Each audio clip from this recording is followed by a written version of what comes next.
I think every person's mission is to go on their own hero's journey. I was working on this huge project, came home, sat down on the couch, and all of a sudden the room just turned this lavender color. The TV went vroom and just shut off. And when I turned around, these two beings were in my face and I was screaming. It just, it didn't have a good effect on my family, and I got divorced. How did you make it through that? It's hard to lose your family, It's trauma that put me on this path and give me the energy to keep digging to find the truth as to what happened to me and what else is out there. Ancient civilizations is such a huge part of helping humanity because the past is destined to become the future unless you understand it. The knowledge is not power, it's the application of knowledge is power. We're creating a world full of researchers. You start thinking differently, you start seeing through paradigm, you start believing in yourself. Instead of journeying into outer space, we need to journey to inner space. That's where the true answers are located. We can become ordainers of our own destiny. That's going to guide us in the right direction towards a golden age, and that has to happen.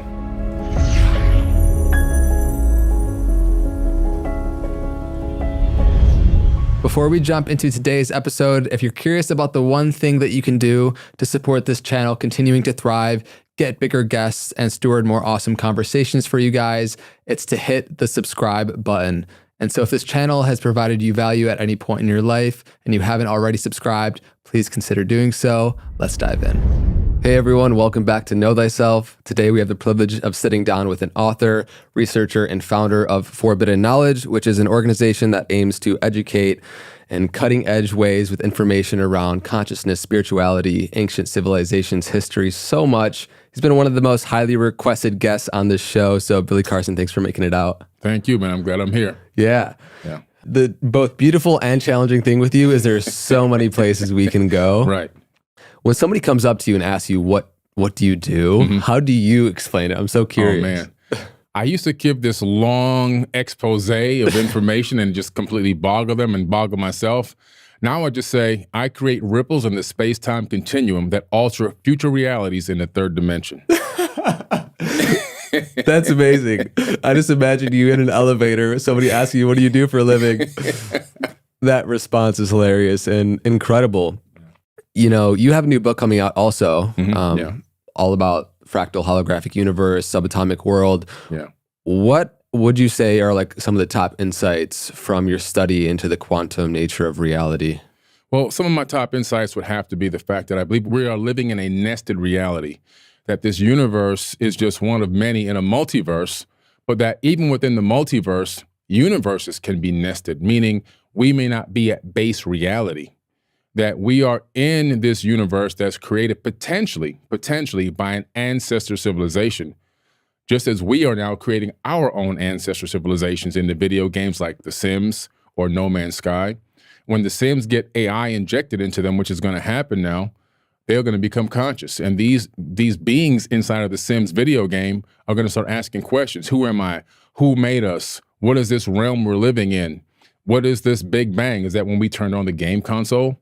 And then you have No Man's Sky, 80 quadrillion planets in a game that never ends, an unlimited number of life forms, and it fits on one DVD. It doesn't have AI yet. When they put AI into the next version, all of a sudden, that's an entire universe of conscious beings, living plants, living everything. So all of a sudden, we are already duplicating what's maybe been done to us.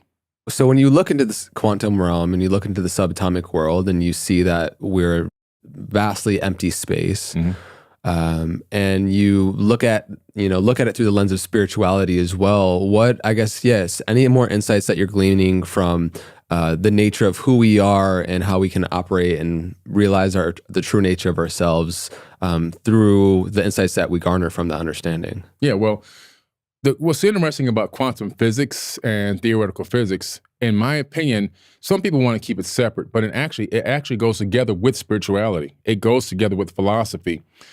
When you're talking about spiritual concepts, those spiritual concepts, which were all imbued with divine spiritual energy inside of us, that is directly linked intrinsically to the quantum mechanics and the theoretical physics, because the theoretical physics, the quantum mechanics, supersymmetry, all those things really explain what's happening behind the veil that we can't see. Spirituality is an unseen thing. And so, but we know through our efforts of exercising it that real results happen. So how are real results happening in a three-dimensional world where we have the illusion of solidity? What it is that the spirituality and the divine nature of it is really operating behind the scenes based on the subatomic world. So, okay, let's break a couple of these things down and slow down a little bit. The illusion of solidity. Yeah. I think, maybe for the listeners of this podcast, that's not such a crazy foreign idea, but to the mass consciousness, that's definitely like, what the heck do you mean, Billy? So can you break that down a little bit? When you say things aren't actually physically solid, what do you mean? Well, we know through many experiments, one of the most famous being the double slit experiment, that particles actually make a decision. So we know that photons or even electrons, when shot through a slit in this microscopic box, make a decision to become a wave form, a wave of potentials. It shoots out, it becomes a wave of light and potential outcomes until we look at it. Once we look at it, put a camera in there to see what's happening with these particles as they go through this slit to go to the back wall, all of a sudden we realize they collapse themselves back into digital bits of information. So what is solidity? What is solid matter? Solid matter is a wave of potentials that are slowed down to give the illusion of solidity. And what's interesting is it gets even deeper. Through this experiment, we discovered something really spooky. When you are not home, your house exists as a wave of potentials. It's not even there. It's a wave of potentials. It collapses back into your house when you come around the corner and you actually physically observe it. Why does it always collapse into the same structure? Because every atom is in a particular format laid around to create this design, this blueprint. So when it becomes a wave of potentials, when you're not looking and it collapses back, it always collapses back into the same frequency, which gives you the illusion of this house. Everything is actually empty, like you talked about, empty space. So if I want to touch this microphone, the only thing stopping my hand from going through the microphone is the electromagnetic field and the electrons orbiting the atoms in my fingers, repelling the electrons orbiting the atoms in the microphone. You never touch the microphone. I'm not touching it. The illusion is I'm touching it. This is repulsion, electromagnetic repulsion going on. We don't touch anything. This entire realm is illusory, as the ancient aboriginals and many other ancient cultures have said. This is the dream world that we're living in. So there's the apparent reality that we see with our eyes where things look really real. The five senses that we have create this experience that is very enchanting and allows us, for the purpose of survival and to relate with the world and to connect in the world. We're having Donald Hoffman back on in a couple episodes from when this will go live. And our last conversation, we talked about how local realism being proved false and won a Nobel Prize for it in the past few years. Science really is coming to understand what you're speaking to here and what ancient wisdom traditions have known for millennia and have spoken to this. It doesn't negate that we are having a real experience that serves a purpose, right. But the reality of it is that what we're seeing is not how existentially it's objectively happening. True. And so this has a lot of implications, I feel like, in how we relate with ourselves, with other people, with the world, our ability to recognize the impermanence of life and to not cling as hard onto things and not suffer as much. Mm-hmm. And so when you're looking at local realism not being true, when you're looking at, the things that you were mentioning, how does consciousness play into this? Because it's coming more and more up to the surface, conversations around the possibility of consciousness being fundamental and not simply merely a emergent property out of unconscious complexity of our neuronal structure. Right.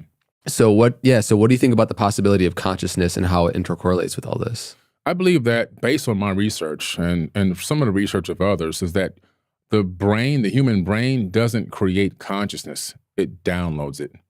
And I believe there's a constant stream of consciousness coming into each and every sentient being and every soul that exists throughout the entire universe, even the multiverse.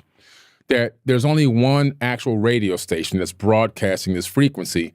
I'm 99.1, you're 99.2, so forth and so on. And so we're picking up a point number of the frequency. So your avatar body is attuned to pick up .2. I'm .1, for example, right? Hypothetically. So I'm picking up a specific frequency that my body is attuned to allow my spirit energy, which is still yours, still together, but just slightly off frequency, to inhabit it. Now, why is this?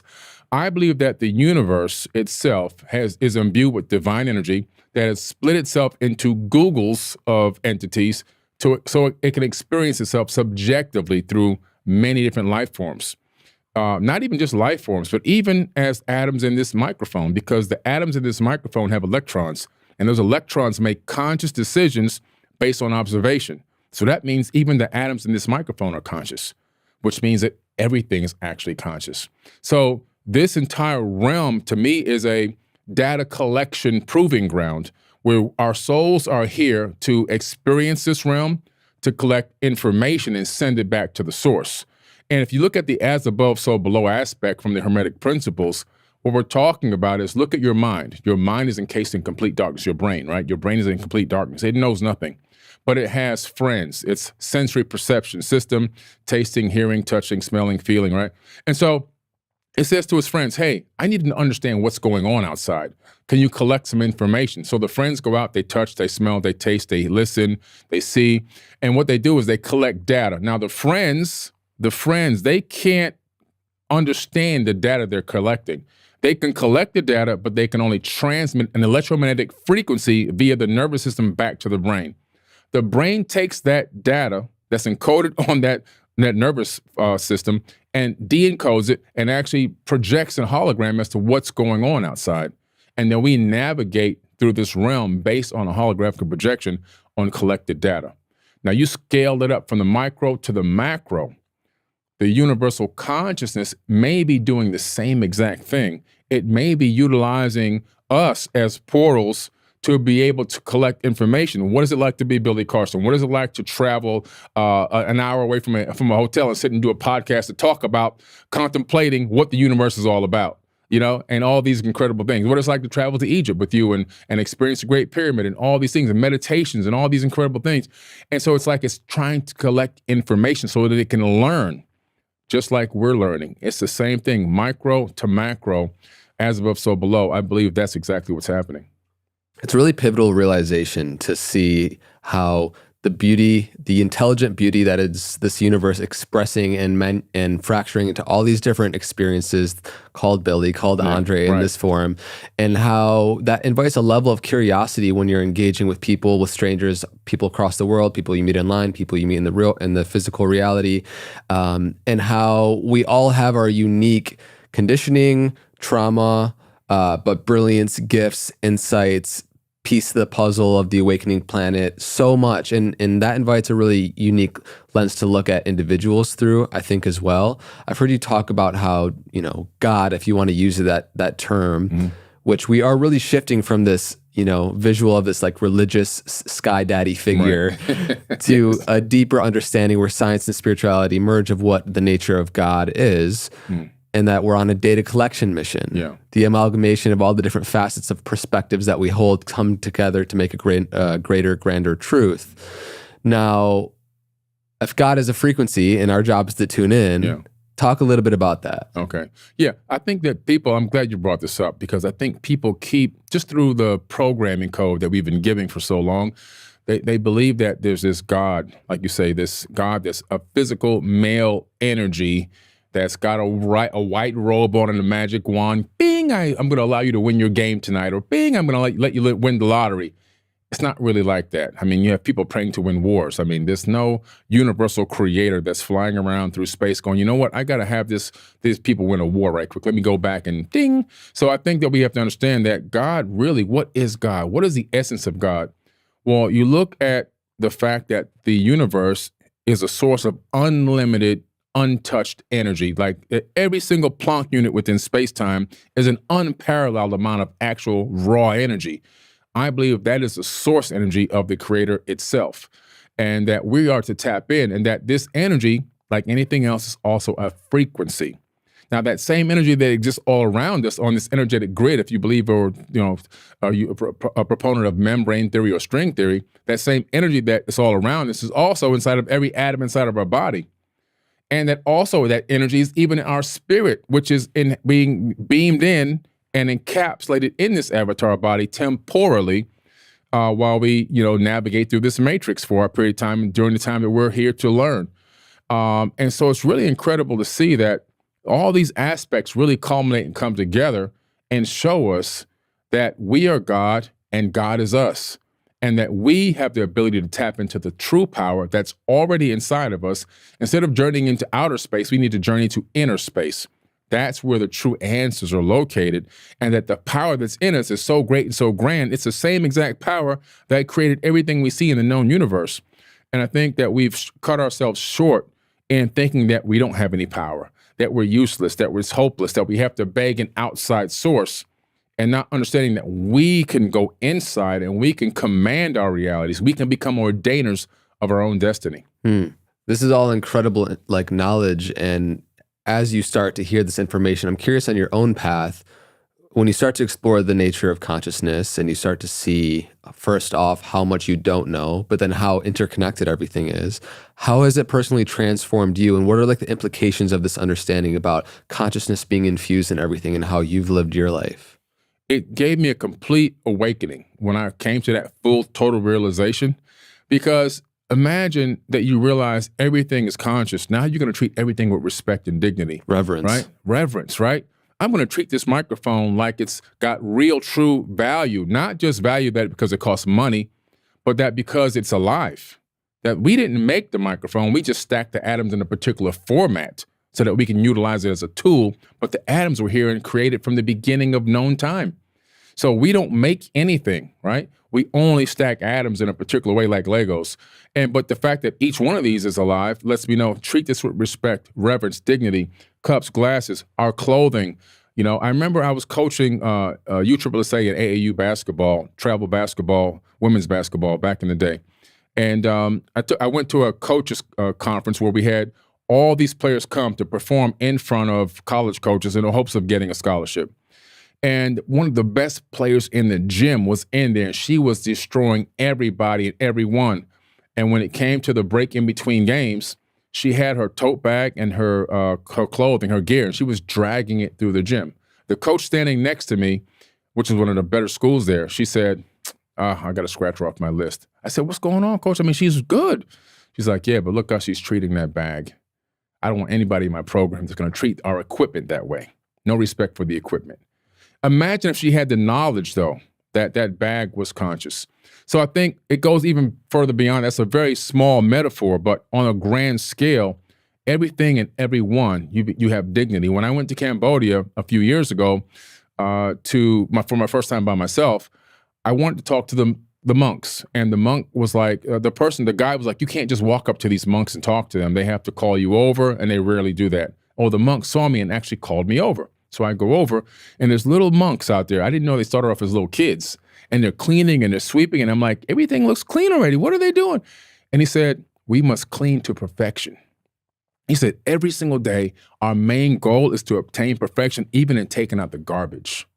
That's like another level of thinking, another level of reverence, even for just cleaning, taking out the garbage. So, man, this world will be a totally different place. There will be no dirty ghettos. There will be no filthy places. Everything will be clean. Everyone will be, respecting everyone and loving everyone and treating everyone with respect and dignity that they deserve. And so I think that's a huge thing for us to just, if we can glean a little bit of that and incorporate that into our lives, this planet could change overnight. Yeah, of course. And there's a gradient of consciousness and how it expresses itself and intelligence from, maybe this microphone to plant life to animal life to human intelligence to what goes beyond us that maybe we're not capable to see with our sensory perception. We talked about this switch from this notion of this like sky daddy who's like this religious figure who's like, granting us or denying us things and is like watching over us to this new perception of it's not that, but at the same time, karma is real and that our thoughts, our speech, our action, it is being recorded. It's being written both by ourselves and there's an energetic signature to it. Mm-hmm. So why does that become important? Because you're reclaiming the responsibility that you have as a creator of consciousness in this world. And that goes into implications of the Akashic field and all that stuff. Yeah. Oh, yeah. Well, you're talking about directly the Akashic field or the Book of Life. Both of those things are the same. Now, the Book of Life was first written about in the Emerald Tablets of Thoth over 36,000 years ago. We'll get into That's it. where the firm, yeah, we will. But then also the Akashic Records, we know that ancient term as well. And that is the membrane. That is the energetic grid that connects everything. The distance between you and I and these two chairs is actually an illusion. We're connected energetically. And not only are we connected, but everything in the entire universe is connected energetically and can be traced back to a one finite point. And that means that we're all part of the same energetic thing. And we're linked through quantum entanglement. We're linked through physics. We're linked through the quantum realm and quantum energies. And that everything is linked. And so if everything is linked, then we are all one. So since we're linked and we're all one, and we have to realize that our thoughts are literally leaving our skull and also entering this energetic grid. So right now, as we're thinking, we know that light waves leave our skull. We know this because we can put an EEG cap on your head and we can capture those light waves. We can't see them with our eyes because humans can only see 1% of the light spectrum, but we can capture those light waves. We can send them to a computer and we can analyze those waves on a computer. So we're capturing them. Now, when you aren't capturing them with an EEG cap, where are they going? Well, they're going into this grid that already exists. So when I figured this out, I realized that the book of life was real. Like everything you've ever done is recorded. There's no way to escape it. You know, it's out there in this field. And if you have the right frequency, you can tap into that information and pull it in.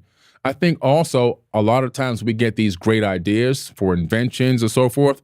Sometimes we just get on the same frequency as a already existing thought, and we are able to download it and discern it and act on it. And we say, yeah, I came up with this great idea. Sometimes it's not our idea. Sometimes we actually download that information. I have a lot of artist friends too, and we talk about this phenomena, you know, how like songs really come through us and not from us. And like Michael Jackson is kind of infamously quoted about working hours late into the studio because if he didn't spend that time, then Prince would get the song, you know? And like, right. There is that real field. And I think it's been tough to be really conventionally accepted because, you know, we're starting to catch up with a lot of the understandings that we're talking about now in terms of a traditional sense. But I've had many experiences where it's confirmed in my own reality, but it's tough to, I guess, fully scientifically prove the case for the Akashic field. Yeah. Scientifically, it's hard to prove. But what we can say is if we take circumstantial evidence, so if we take the fact that we know that our mind is generating waves that leave the skull, we know that in membrane theory that there's this particular energetic grid that's connecting all of us. We can hypothesize that those thoughts are entering into that realm and getting into that grid. We know that radio waves sent out from the I Love Lucy show in the 1960s are still traveling through space. And if you have the right technology, you can decode that and you can actually watch I Love Lucy 10 light years away. Same thing is happening with our minds. It's just, I think it's so important to have an open mind when exploring a lot of these things because like you said, we can only see such a fraction of the electromagnetic spectrum. Yeah. We think that what we're observing is reality, and in reality, and the objective reality is such a small fraction of it. It's like, yeah. Man, it's like, I mean, it's so small. We don't see gamma waves, beta waves. We don't see infrared. There's so much ultraviolet. You know, the multi-spectrum. We literally only see a very small sliver: red, green, and blue. As you see technologies exponentially rising, it's not far out from the possibility that we could create like a GTA 10 or a Sims 100 where the simulated reality could be something like where it would appear that there are conscious experiences happening in the creation of our own. So I know we spoke to it a little bit earlier, but what do you think are the possibilities of us living in base reality, and what do you really think about simulation theory? Yeah, well, base reality, I believe, is very far away from us, and I could be wrong. You know, it's my own theory. How would we even know? We wouldn't really be able to know. But when I just see that we've already gone and started creating our own simulated universes, I have to say, how many times this has happened? Could it be? What are the odds that we're the very, very, very, very first ones to be in this simulation? It just, to me, seems like, we may not be close to base reality, man. I mean, the odds are so small. You'd have a better chance of winning like 5 mega lottos or whatever they call those things, right? So I think that base reality is these nested realities, and the one obviously maybe at the very top or at the very bottom, depending on which direction you're looking, could be the very first one. And then at some point, that civilization or civilizations within that universe become sophisticated enough to try to duplicate what they're living in some medium. And for us, it's digital. We're creating a digital reality, which is what now is flourishing, and AI and everything else is in there.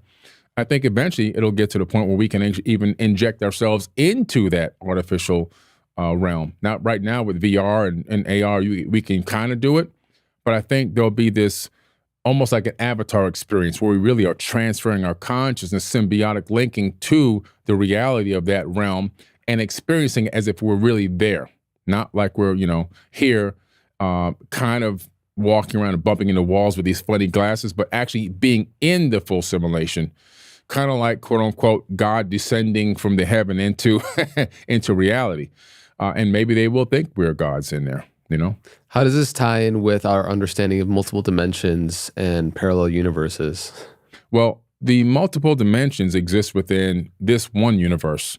So this universe has, according to theoretical physicists like Michio Kaku, 11 dimensions. Now, what's interesting about that, I have been talking about that for a long time. I also talked about the hypothesis that the human mind connects to 11 dimensions about 10 years ago. And also in ancient yogic texts, they talk about 11 dimensions for thousands of years. Well, there you go. What a coinkydink. It's all there. Listen, that's incredible. Yeah.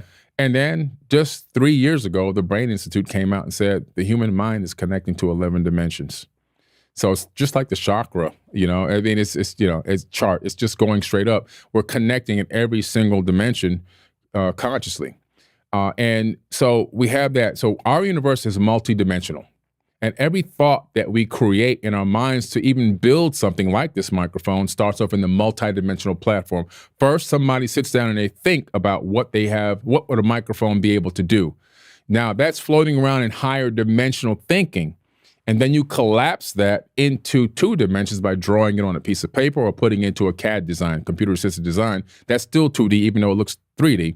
And then you transfer that information to an engineer who then manifests it into 3-dimensional reality that you can touch and move around on the XYZ axis in space-time in the 3rd dimension. So every single thing that exists in the entire 3rd dimension was manifested from a higher dimensional thought and collapsed into reality, 2D, then into 3D. Now, on a multidimensional scale, every universe potentially has multiple dimensions, and we're living in a multiverse. So there are all these universes moving around in this huge soup, maybe even colliding with one another, creating a white hole, which then sucks energy out of a other universe and sends it into a brand new creation of another universe. So it could be that even the friction of bumping together creates more universes. Black holes lead to white holes and so forth and so on. It can get so crazy, but I do believe that there's this alternate reality or alternate timeline. So now we have a whole other thing that, the reason why they talk about the grandfather paradox, if we were able to go back in time, if we killed our grandfather, how did we go back in time to kill him? I think that's because if you go back in time to kill your grandfather in the grandfather paradox hypothesis experiment, what happens is when you go back in time, you're not on your timeline anymore. You've already shifted into a totally different timeline in the same universe. So there's multiple timelines within universes. This thing goes crazy. So you can just keep going and going. There's so many possibilities, so many potential outcomes when everything exists all at once from higher dimensions, past, present, and future. So I know we spoke to it a little bit about this, like the purpose of this 3rd dimensional reality serves. Can you reflect on that again and just, because each dimension has its own relation to, for example, time and space and so on and so forth? Yeah, I believe that the 3rd dimension is really a place for us to learn. I think that we're definitely connected to our higher selves here, and our higher selves are probably living in true reality wherever that's located. But that here, it's all about the mission. And what is the mission? Not only collecting data, but also learning from experiences. How long will it take a civilization in this sector of this particular galaxy, in this universe, to become awakened enough to sustain a golden age? We've seen the rise and fall of golden ages. How many of these galaxies can achieve a golden age and actually sustain it without falling again? How many of these people can get to a certain point where they've achieved a certain level of wisdom and consciousness that can transmute even multi-dimensions, becoming an adept initiate and all these ascended masters and so forth. And I think this is a grand experiment.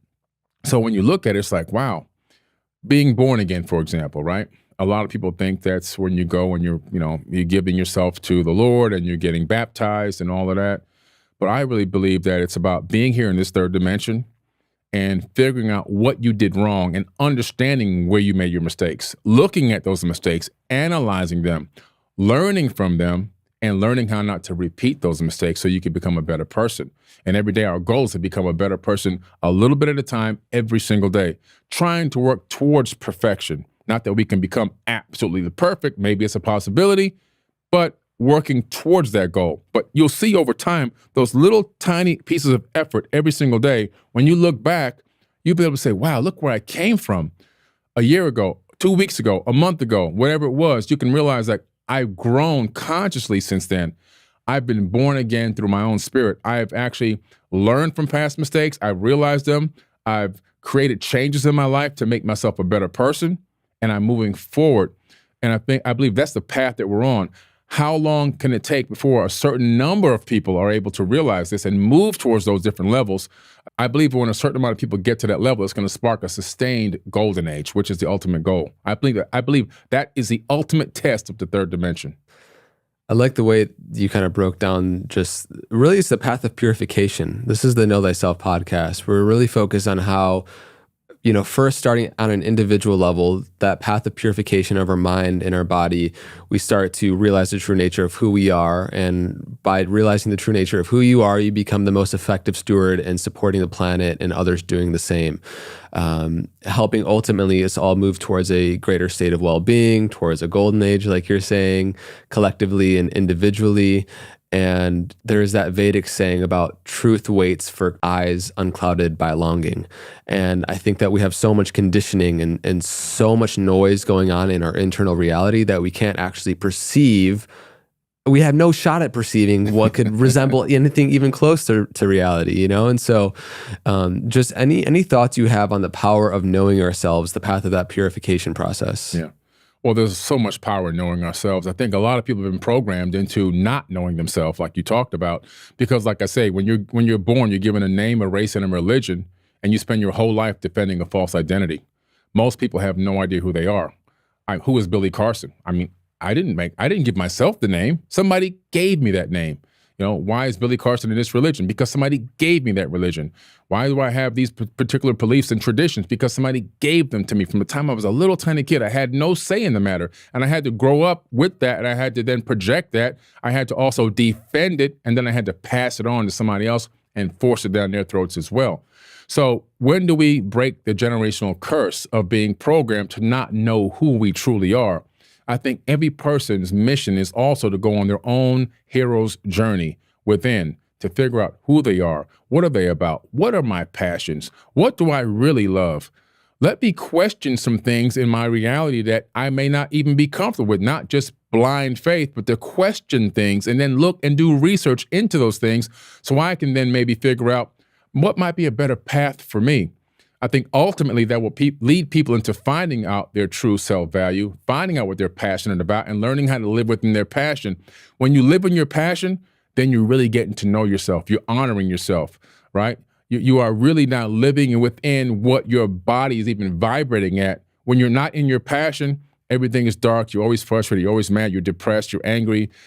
People are always snapping at other people. It's just bad. It's a low frequency.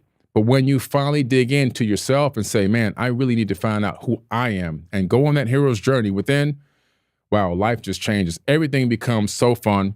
Work becomes not work. It's just part of your natural vibration, which is why I'm even here right now with you today. Yeah. Once you arrive there, you get to taste the beauty of the fruits of that labor, of that work, which at times is very hard, very challenging, a lot of death and rebirth cycles, and there's this quote from Sri Nisargadatta Maharaj, which is one of my favorite individuals. The search for reality is the most dangerous of all undertakings, for it destroys the world in which you live. And I think that oftentimes we think of the spiritual path being like rainbows, butterflies, and puppies. In reality, it's like death, rebirth, purification, and facing all the uncomfortable things that you don't want to look at so you can arrive at truth. Like, how can you arrive at truth without letting go of what's false? And sometimes that can be painful because our conditioning is so attached to it. It's like identified with it in that structure. And so as we dive into some of the more explorations around ancient history and the search for reality, I also think that it's so fascinating, like why you've garnered such a big audience, why people love your content and these kind of discussions is because, it's very intriguing to explore these possible alternative understandings about where we came from, the nature of reality. And at the same time, I just want to invite holding the paradox, being able to have the matured intellect where you can hold things, you cannot existentially let it weigh on your soul, but you can see like what is really going to be a seed of transformation in how you live your life.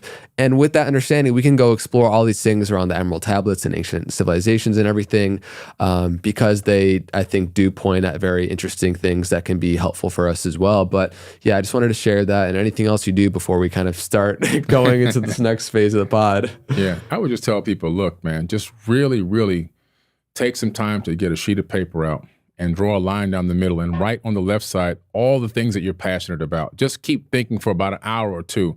Good old-fashioned paper and pen, right? Or a pencil.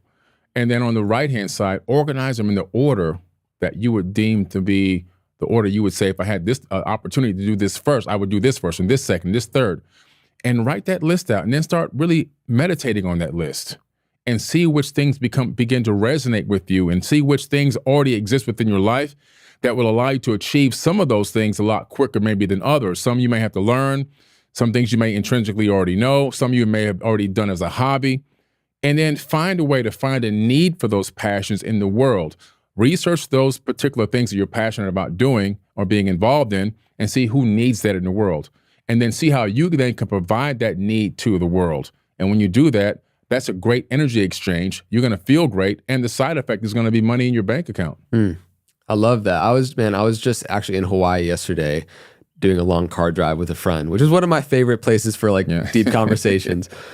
But he said something that he heard that was really inspiring to me. He said, when you protect your Dharma protects you. And I really love that, man, because when you discover that those intrinsic qualities that are unique to you, that are really true to you, it's in some way I can't fully explain. It's like the universe protects you and bringing more of that into the world. Absolutely. You're on the frequency of it. Yeah. And the universe is a mirror, so it's going to give you what you're putting out. If you're putting out low frequency, it's going to give you a lot of low frequency stuff. If you're putting out high frequency, it's going to give you back high frequency. It's just a mirror.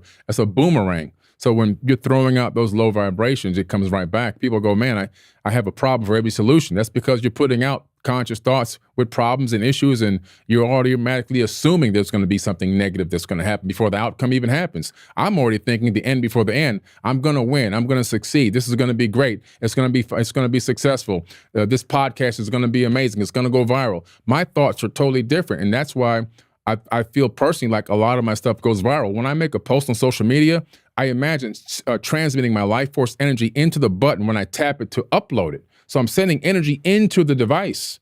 So these are all the things that I'm doing. And then, it's no wonder why it's everywhere. Quick one. Basically, every single day for the past 3 years, when I meditate in the morning, I do it in front of a red light device.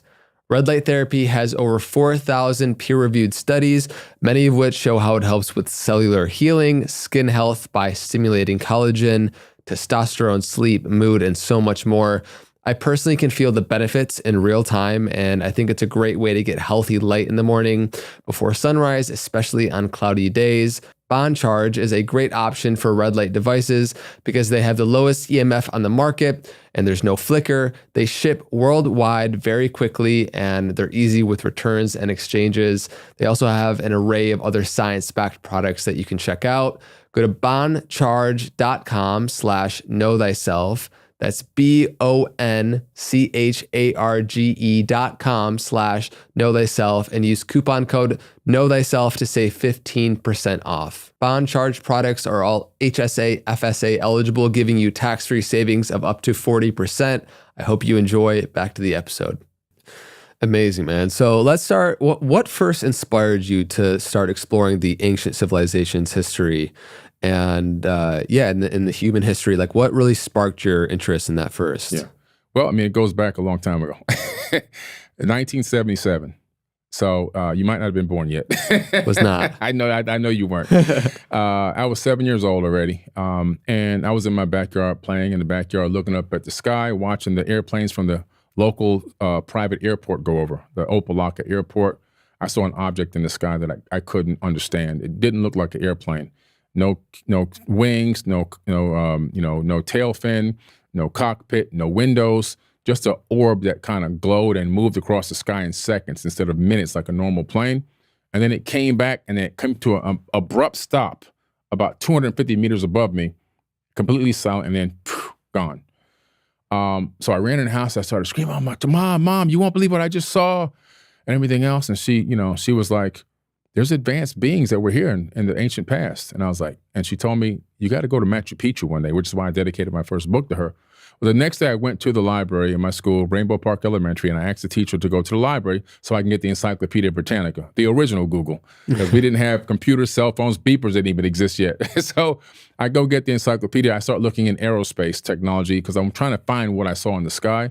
I never found it. I researched swept wing, delta wing, ballistics, intercontinental ballistics, everything you could think of, but I couldn't find it. Hovering platforms. And then that led me into aerospace tech.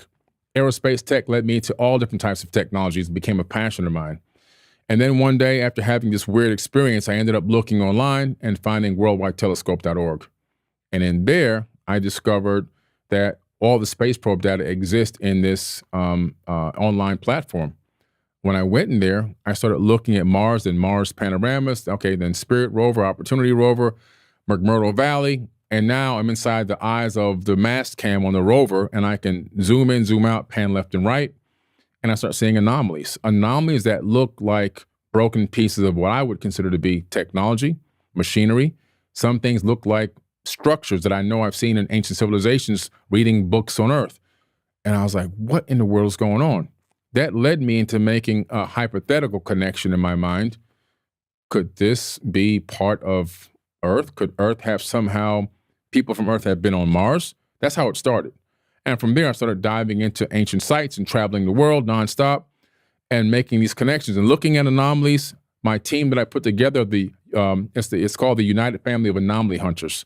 A lot of our work has been on Fox News, CNN, all the mainstream, Huffington Post.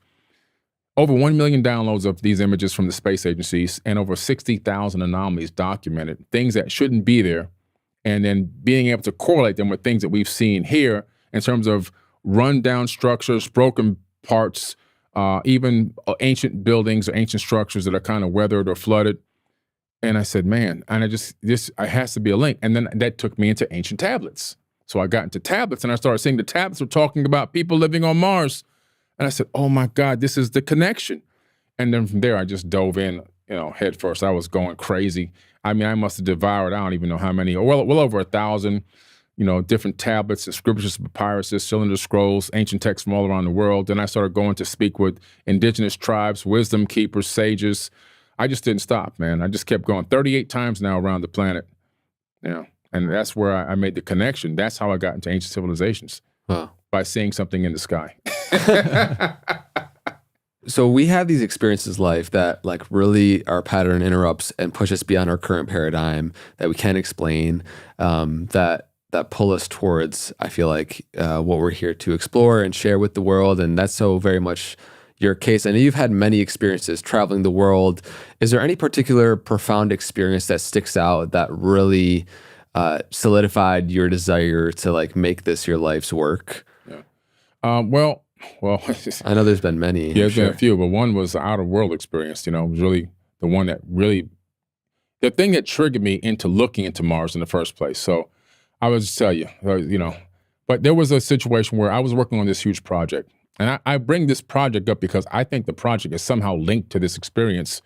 Why, I don't know, but I think it is. So I decided after studying the binary solar systems in the universe that binary is more common than a singular star. And our sun also, then now scientists have hypothesized based on its movements that we are in a binary solar system, that there is another star out there, a brown dwarf that you can't see with the naked eye. It's way, way out there, far beyond the orbit of Pluto, and it orbits our sun now. They discovered every 4,200 years.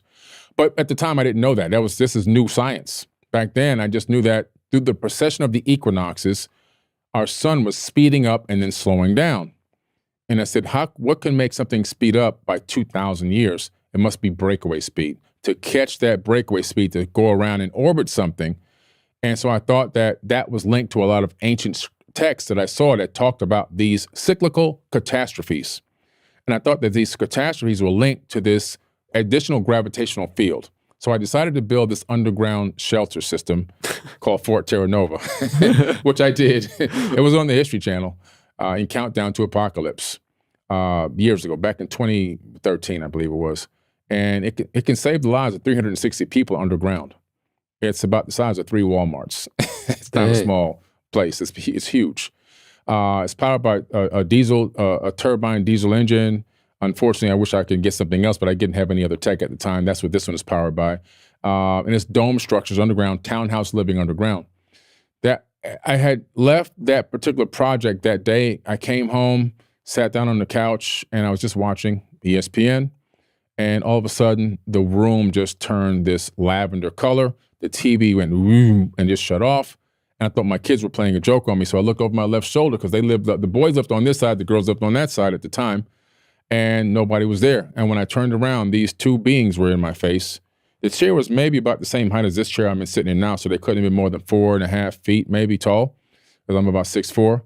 And their eyes were like almonds, but not real. Almost like they looked plasticky or kind of artificial, like they were covers, not real eyes. And I was screaming, like I said before, no sound was coming out of my throat. But I did feel like my brain was shaking inside of my skull. I could feel this vibration and just shaking. Now, at that time, I was married. This is a while ago, my first wife. She was in the room behind the next wall. Kids, 2 boys in that room, 2 girls in the other room. Nobody heard or saw anything. This lasts for I'm estimating maybe a minute at the most, not that much time. And then they literally just turned around and they don't walk like a normal walking gait. They just kind of bounced or dangled. But they went through the wall. And then the lights came back on, the TV came back on, and I ran around the house and it scared the hell out of everybody. One of my sons is completely estranged from me still to this very day. He's afraid. He's horrified. He thinks that whatever that experience was, it's just gonna affect him in some kind of negative way. So we really don't even communicate anymore. This has been decades now. So it just, didn't have a good effect on my family, and I got divorced, not particularly just from that, but that was part of the straw, they couldn't understand all the things I was researching, and what I was into was like, my ex-wife's mom was telling me that I was worshiping the devil with all this. I was a devil. I'm like, what do you got? I'm just researching this stuff. It's interesting, so long story short, but that same night is when I heard the words worldwide telescope. It played in my mind like a broken record over and over and over and over, and it wouldn't stop thousands of times. So finally I said, I got to figure out what this is. This is after the experience. So I went to my computer.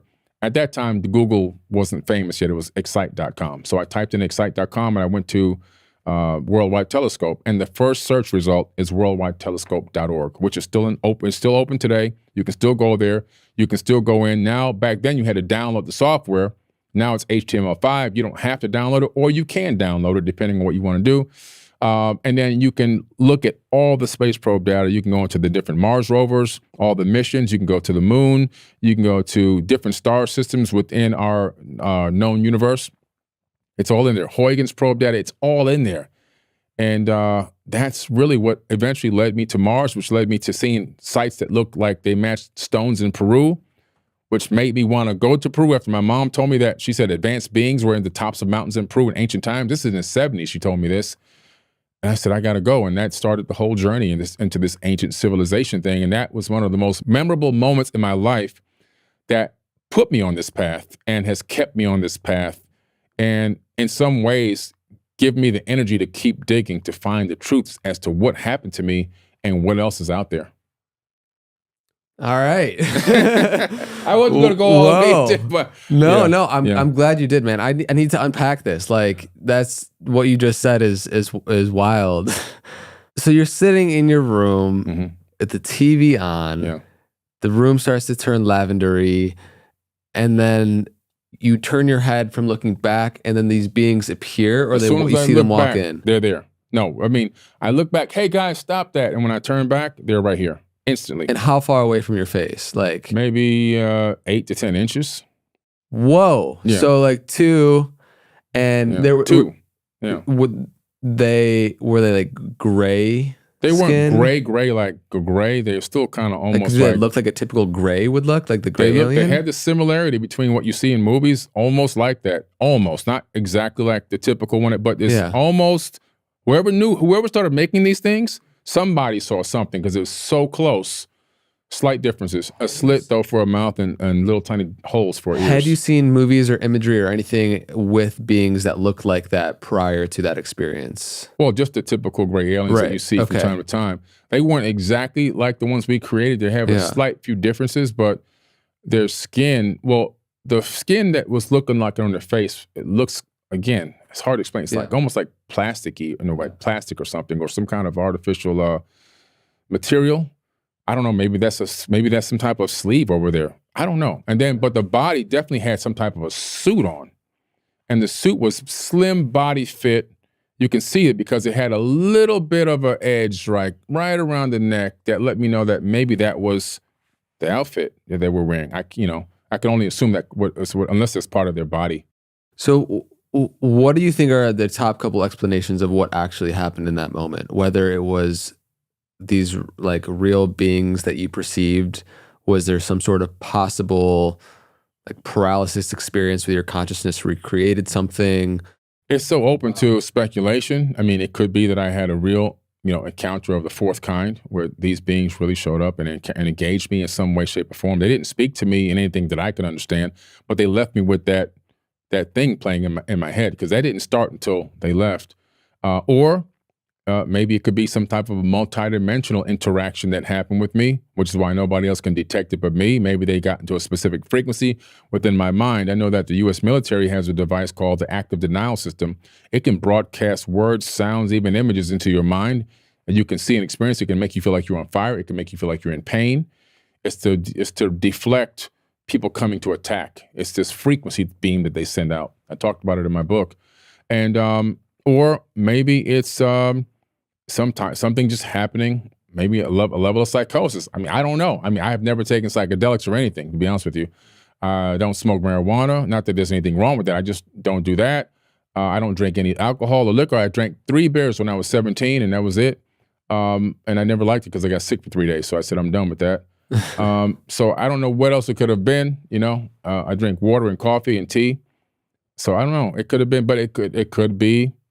It could be anything. Yeah. But whatever it was, regardless of where it came from or how real or unreal it may have been in this dimension, it drove me to those sites, and those sites led me to ancient civilizations, and that put me on a whole nother, I took an exit off the highway and went somewhere else. I could only imagine the amount of like fear and confusion is also as your old life starts to crumble as this new one's being birthed. It was tough. You talked about it, Yeah. Yeah. It's tough. The whole breaking down and rebirth. Yeah. Yeah. How did you make it through that? Man, it's tough. It's tough to keep talking about it, But yeah, it was, when you lose your family, Yeah. Yeah.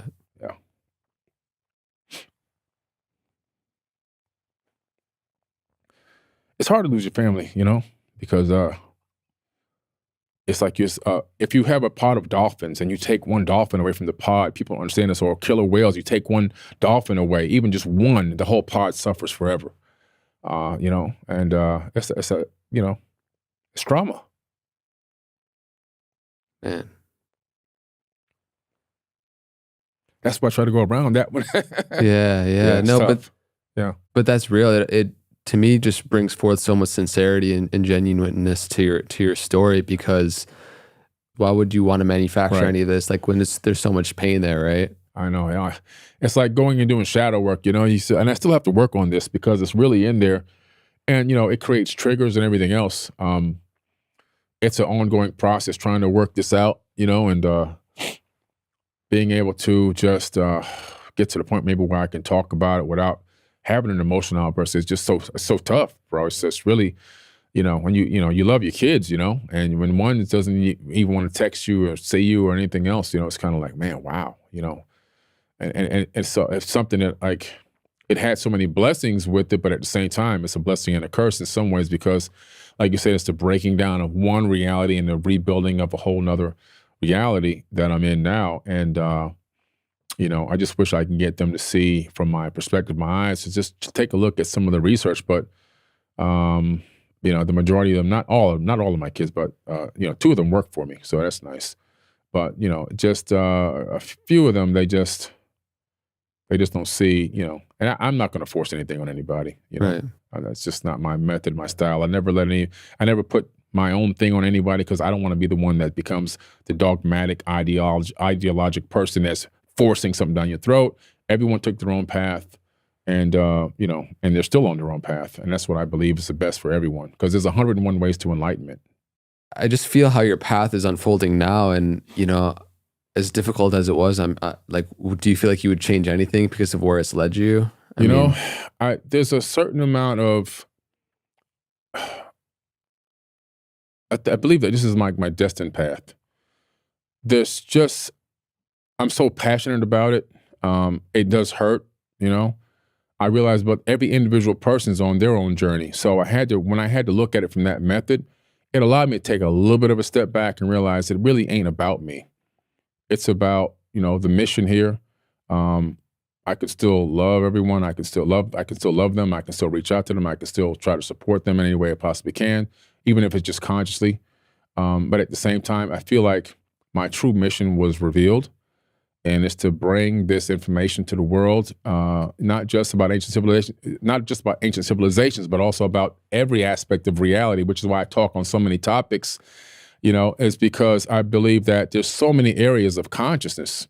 If we only focus on one small area, but the other areas are going to lack. So I like to sprinkle a little bit around to all the different aspects of reality and consciousness, not just this. But ancient civilizations is such a huge part of helping humanity because the past is prologue. And that means that the past is destined to become the future unless you understand it. So when you can understand the past, it's almost like a kid. If a kid puts his finger in an electric outlet and gets shocked and survives, he's probably not going to do that again. We have to go to the past and see, where did we put our finger in the electric outlet? When did we get shocked? And how can we realize how to not do that again? And little by little, realizing what our faults were in the past, all these ancient wars and things that may have happened, ways that we treated each other, ways that we fallen for divide and conquer tactics. How can we improve ourselves based on what happened before, creating new economic systems, new belief systems, and everything else? That's going to guide us in the right direction towards a golden age, and that has to happen.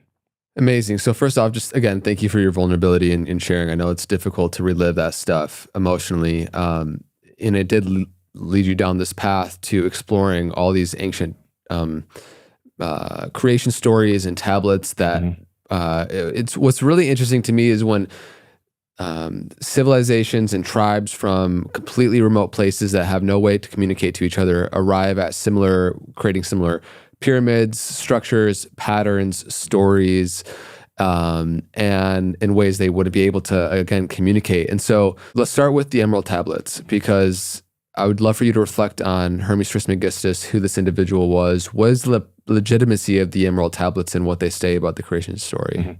Yeah, the Emerald Tablets of Thoth, there's actually two. So one is called the Emerald Tablets, plural, and the second one is called the Emerald Tablet, or the Tablet of Hermes. Now, both of these writings are actually real writings that really did exist. And one of them is located in the Cambridge Library right now. No one has access to it? Yeah, people have access to that. Really? One. Yeah, you can get access to that one, yeah. And so were they in the form of like clay writings? Well, they're in the form of these stone tablets etched into stone. Okay. And there's the one that's in the Cambridge, it was translated by a few famous people, Sir Isaac Newton, Roger Bacon, the Queen of Sheba, believe it or not. And the other one had run through many, many different authors and linguists over time. The Emerald Tablets, plural, have ended up in the hands of the Roman Catholic Church or in the Vatican in the archive. Bummer. Yeah, I know. Man, what's down there? Oh, there's a lot down there. I saw this documentary about maybe 10, 15 years ago. They even have bones down there. That's crazy, like bones of what doesn't look like a normal hominid. So they got a lot of stuff going on in that archive, and a lot of books, and I think a lot of the books, even from the burning of the Library of Alexandria, which I believe was a hoax. Not that it didn't happen, but the burning was a distraction because it was the largest knowledge heist in history. That's what the burning of Alexandria was, a knowledge heist. Stolen information, which ended up, most of it, in the Vatican archives. So you think simultaneously while that burning was happening, there was... Yeah, some books burned, but that's a front to cover up the theft of the knowledge, which exactly was what's going on. Because the Roman Catholic Church objective was to push their ideology on the world, and technology and advancements of those sorts of knowledge and philosophy outside of the dogma, where they wanted to ban it. Yeah. And they wanted to get as much reach as they can, which is why you find a Catholic church on every corner of the planet. I was in the floating city in Cambodia a few months ago, and there's a Catholic floating church. I'm like, oh my goodness, are you kidding me? So they've put their reach out there, and they tried to hoard a lot of knowledge. Due to the papal inquisitions, during that time period of 700 years, they murdered and tortured over 80 million people. That makes Hitler look like an angel compared to what they did.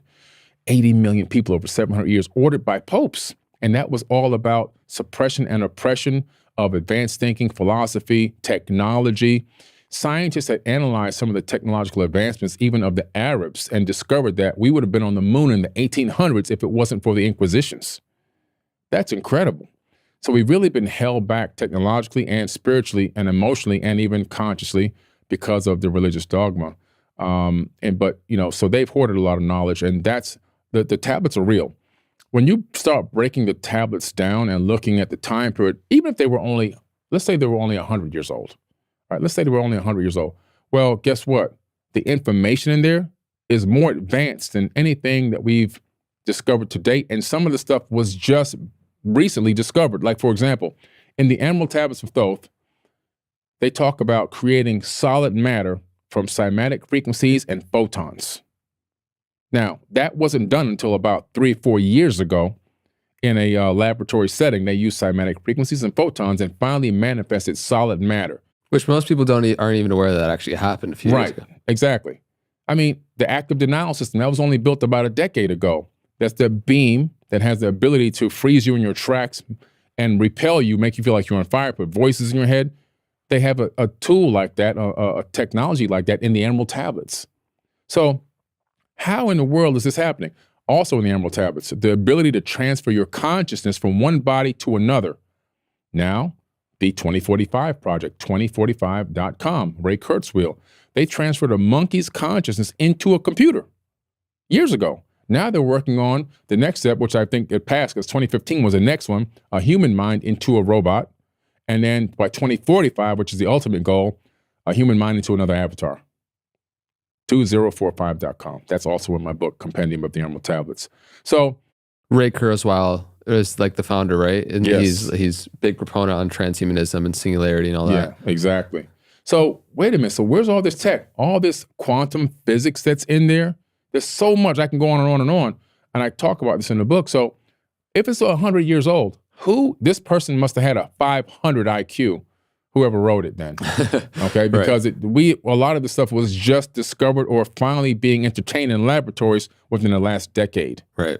So, but it really is ancient. Yeah, and so these ancient tablets like the Atrahasis, Enuma Elish, the Gita, the overlap from the creation and the stories of these, the mythic stories. Incredible. Yeah. So what is the consilience between all of these mythical creation stories and tablets about our origins? You find something interesting. The first thing you find is that our solar system is created through the way that astrophysics claims, through the collision and accretion disks and everything else. However, it talks about each planet forming and each planet gaining its own net, which means orbit in ancient texts, gaining its own orbit around the sun. And even collisions in the younger period of the solar system, collisions between planets and moons and how that created debris and how some of that one planet exploded through a collision and turned into the asteroid belt. How would they know this? Telescopes didn't exist yet, but they shouldn't have even known about an asteroid belt. There's not enough light to look up from Earth and say, oh, I can see the asteroid belt from here. So, but they knew all of it. They knew the shapes, the sizes, and the order of the planets long before modern technology ever even knew it. They claim in all civilizations and all these tablets, this information was brought to us from beings that came from heaven to earth. In Africa, they call them the Nitiru, the beings at the time of Zep Tepi that turned mud into a kingdom. into Sumerian tablets, Enuma Elish and Epic of Atrahasis. They talk about these gods, the Anunnaki or the Anuna, the gods that came from heaven to earth, all right, and built this advanced civilization. The Hopi and the Lakota, they call them the Star Brothers, right? No matter where you go on the planet. Dogon tribe, They call them the Nomo, right? In Australia, they call them the Pleiadians. No matter where you go, they all say the same thing, that people from another place came here and brought this wisdom and knowledge and imparted it on us. And they also say that they were seated on this planet. The indigenous tribes of the Americas, the Australian Aboriginals, I mean, they're saying that they were literally brought here. It's an incredible story. How can these disconnected continents and these disconnected cultures all have similar stories written across different mega eons of time? You got to say, wow, at some point there was a global civilization.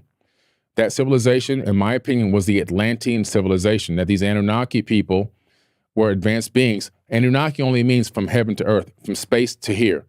But the civilization they built was Atlantis. And the ring city that sunk or was destroyed was only one capital of dozens that existed, not only on Earth, but also on Mars, according to the Sumerian tablets.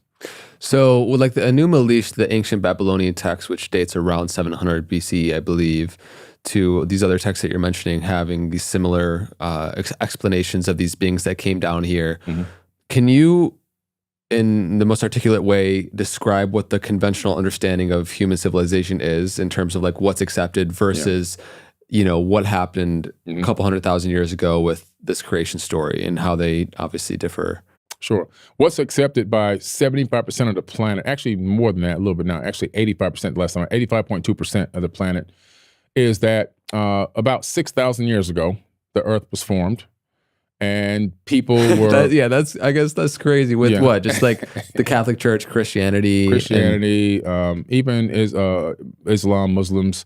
But not everybody in those religions believe the 6,000. No, but this is a general. Sure. This is where they go. This is this 6,000-year-old theory. And Adam and Eve was created out of the dust, and that two people made it and created 8 billion people on the planet. Now, I don't know about you, but if you take two dogs and mate two dogs and mate the same two dogs over and over again with their puppies and mate those two puppies, third generation is not even going to live. Not enough genetic diversity. You can't take two humans and get 8 billion. We know this already because people who intermate within their family, they have birth defects. It's just a part of genetics. But that's the accepted theory, is that the sky daddy came down with his wand, he took some dirt, spilled spattle, turned mud into people, and then told these people, you now own this planet and go on, be fruitful and multiply, and that's what happened. Right. But that's not the way it actually happened. So that's the conventional religious perspective. Could you share also the conventional scientific lens? From the scientific lens, we're talking about now, 12,000 years for civilization, yeah? Yeah, well, they pushed it back to 12,000 years because they go back to Tepe now, right? Just after the last ice age. It goes back even further than that, but they're saying, okay, we'll give you 12,000 now. We're going to go back beyond the 6,000 to 12,000, go back to Tepe, Karahan Tepe, Darren Kuyu. Those things really do age back that far. And so now they're saying that humans or Homo sapiens sapien might have been around for about 200,000 years. That's actually pretty accurate based on what I know genetically. And that just through natural evolution, millions of years prior, coming out of the trees and becoming well, it goes further back than that. If you want to go all the way back, it comes out of the water. We come out of the water, then we get legs, and then we go into the trees, and then we come down from the trees, and then we evolve into walking straight up and erect, and so forth and so on, become Homo erectus, and eventually, we in some way, there's two different factions of us. We destroy Neanderthal, and then we end up becoming Homo sapiens sapien, and we take over the planet through natural evolution. That's the scientific thing. Now, you want to go into the ancient wisdom and the ancient tablets. Now you have to say, this story, to me, makes a lot more sense. But for some people, it might not.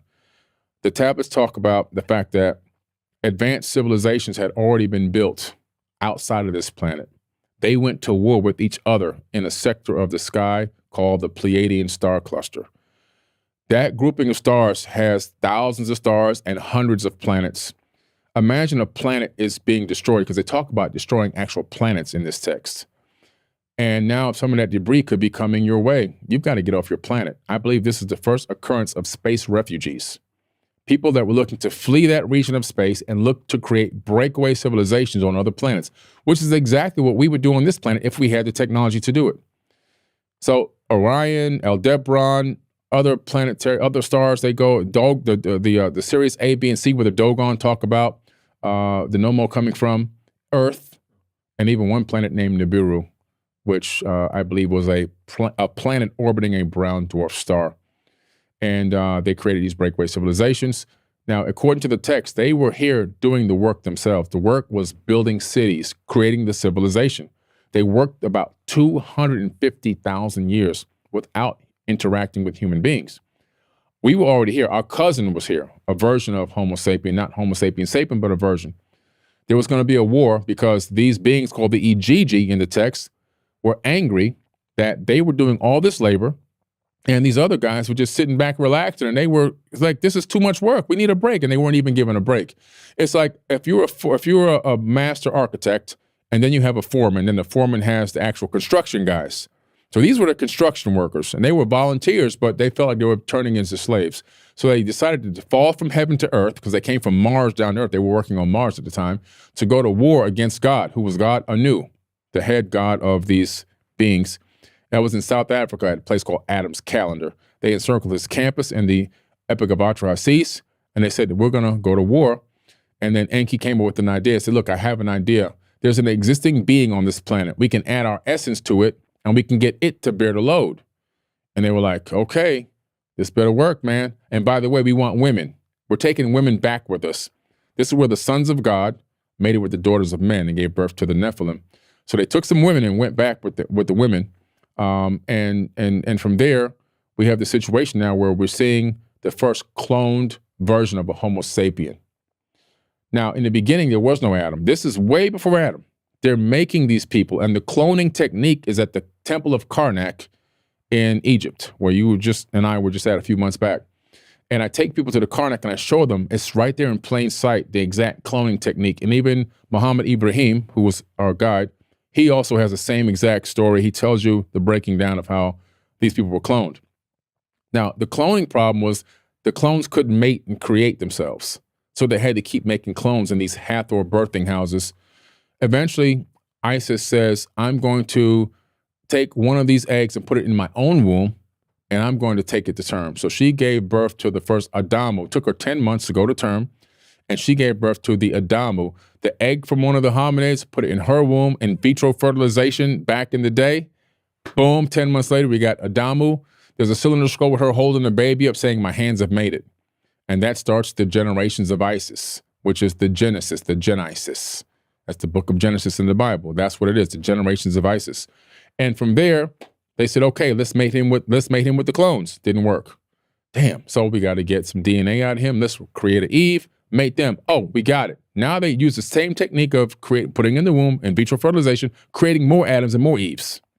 And then they started putting them in these mating houses, and they had set times to mate, and they couldn't mate out of order because they had to have genetic diversity. Even they knew this. And that's how they created a genetic pool. The evidence that people were here before Adam and Eve is that when Adam's son, Cain, killed Abel, he was kicked out of the garden.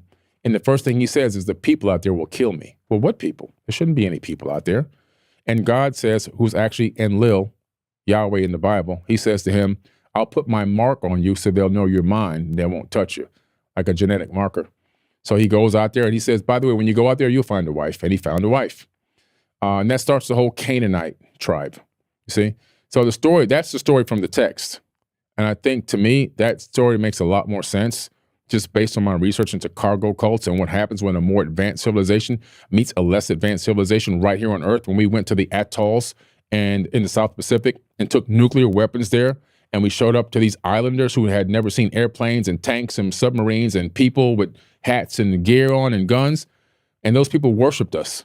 They tattooed USA on their chest. They would build artificial planes out of reeds and sticks and worship the planes, and then stare up at the sky and wait for the sky gods to come back and bring them more cans of Spam. So that's, I think, what the planet is right now. The planet is a giant cargo cult.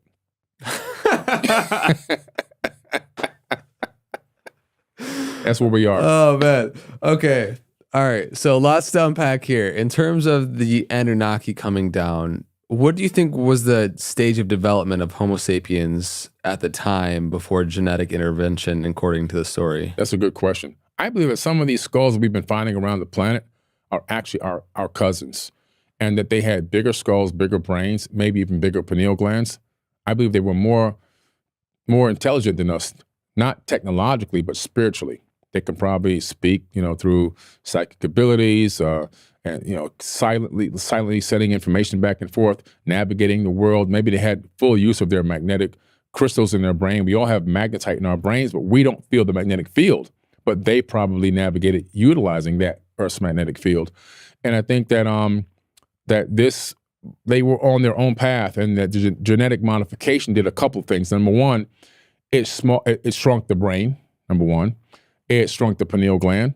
It disconnected some DNA, which is why they call it junk DNA. It detached some of our DNA. Some of our nodes have been pulled away to take us away from knowing our higher selves spiritually.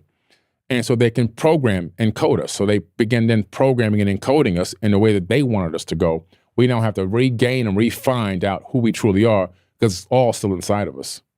Yeah, it's interesting you brought up there are scientists just like say 99-ish% of DNA is junk DNA, non-encoding DNA that we really didn't understand there was a purpose for, but now we are starting to understand there actually is. Yes, exactly. And they're finding out in genetics like, oh, wait, this DNA actually really does have some purpose in it. And they're finding out that DNA is a storage medium. It can store data. They found out that DNA, one drop of DNA can store 433 petabytes of data, and now they've even increased that amount. So a human body can store 13.5 billion years of data, which is amazingly how old the universe might be. So again, what does the term Anunnaki mean? And can you talk a little bit about their physicality, like what these stories say they look like and their build and stuff like that? Mm-hmm, yep. So the Anunnaki, there's a lot of depictions of them that have been left behind, fortunately for us. So we can see that they were really big people. They were mighty men. If you look at even Gilgamesh, for example, who was only half Anunnaki, every time you see a depiction of him, he's holding a full-grown male lion in his arms with one arm. He's yoking a lion, and he's standing up, and the lion's feet aren't even close to the ground. He was known as a big, big man. They called him a hero of old. They called him a savant. And so some of these beings, according to the estimates, could have been as much as 15, 20 feet tall. Real big people, massive people. Over time and through mating with humans, they began to get smaller. Physicality, like you think they looked like, or we look like them? Oh yeah, we look like them. They said, let us make man in our image. That made it into the biblical text. It originates in the tablets. So they're making us in their image. They've cultivated us to look like them. Now, not that we actually are a replica of them, but the similarities are striking. In other words, you can always tell the slight difference. Even in biblical texts, they have the Anak, that's the Anunnaki. It says in their eyes, we were grasshoppers in their eyesight in the Bible. So we're talking about big people. They say, like, for example, at the Sodom and Gomorrah, when one of these Anunnaki angels was walking into the camp to warn them, like, some of y'all got to get out of here because there's a nuclear weapon about to strike. It's pretty much what's going to happen. They recognized the person not as a normal human being, but also they knew right away from the way the person looked that this was, quote unquote, an angel, or in my opinion, an alien. So it looked like us, but maybe there were some slight differences, more or less probably most likely the size of the body and probably the head. And so Anunnaki is a bucket term from the beings that came from Mars down to Earth around. Not just Mars, anywhere in the solar system, anywhere in space. Mm-hmm. You can come from 10 different stars and come to Earth, you're still an Anunnaki. Like if we and you went to Mars and the Martian said, hey guys, where are you from? You're not going to say, man, I'm Andre from Beverly Hills, or I'm Billy Carson from Miami, Florida. We're going to say we're Earthlings. Got it. Yeah. Got it. Yeah. So, and the reason from them coming, there was a resource issue on Mars or something, is the reason why they came down? Well, not really a resource issue. The reason why they came down is because they felt like they were being overworked. They were commissioned to clean out the Euphrates and Tigris rivers here on Earth, create canals and build cities, and also do the same exact thing on Mars. There were two civilizations running concurrently, one on Mars and one on Earth, according to the tablets, not according to me. On the Mars planet, which is really was a habitable moon that used to orbit this other planet, that's a whole nother story. Conditions were rough and tough, and they felt like they were being enslaved versus being just volunteers. And that's when they said, we've made a lot of demands, and none of our demands have been met. So now we're going to fight for what we want. How are you personally discerning what you decide when looking at these ancient texts, which ones you take literally versus metaphorically? It's tough in some ways. Like the Enuma list, for example, it could be a war that's in our solar system in space with planets colliding into planets and blowing up and all of this. It could be, maybe it's a war, but I see some of that really as the formation of the solar system. You kind of have to have a little bit of understanding and grasp of some astrophysics, some basic science, and have read enough things here and there to kind of put the pieces of your own puzzle together. Some of it is up for interpretation, which is why I always encourage everyone to go and read these tablets for themselves. So I don't want to be the only person have this knowledge. There's now dozens of authors, thankfully, but I think everyone deserves the right to be able to go and look this information up for themselves. One thing that's interesting is seeing, the different structures that have such incredibly intelligent ancient architecture that point to builders that would have much more incredible tools or knowledge or capabilities than often even we would in modern day times right now. And so, much of your work in doing all of this is like seeing how all these puzzle pieces kind of fit together to fit a cohesive potential story of, right. An alternative view of where we come from. And so when you're looking at the different pyramids and temples and ancient sites, from Egypt and Africa and South America, what do you think is the purpose of how they were built, of the purpose they served? And they all had individual purposes. For example, the Great Pyramid at Giza and that plateau is a multifunctional platform or plateau. The Great Pyramid is a multifunctional stone computer, number one. It used to be a power generator, so it generated power as the water used to flow underneath it from the Nile. It's now meandered very, very far away. But back then, it ran right up to the pyramid, and the empty tubes have actually been inside of underneath the pyramid are still there where the water used to flow.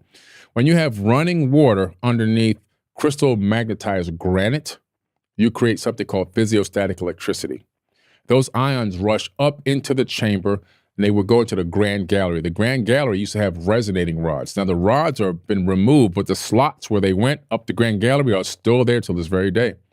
Then that energy would be pushed into the King's Chamber, which you've been in with me, right? We meditated in there. Inside the King's Chamber, now that area is like a fusion chamber, and the energy would shoot up through the top, through the apex, and now you have wireless energy. Nikola Tesla tapped into the same exact understanding of how that worked and duplicated it with the Wardenclyffe Tower.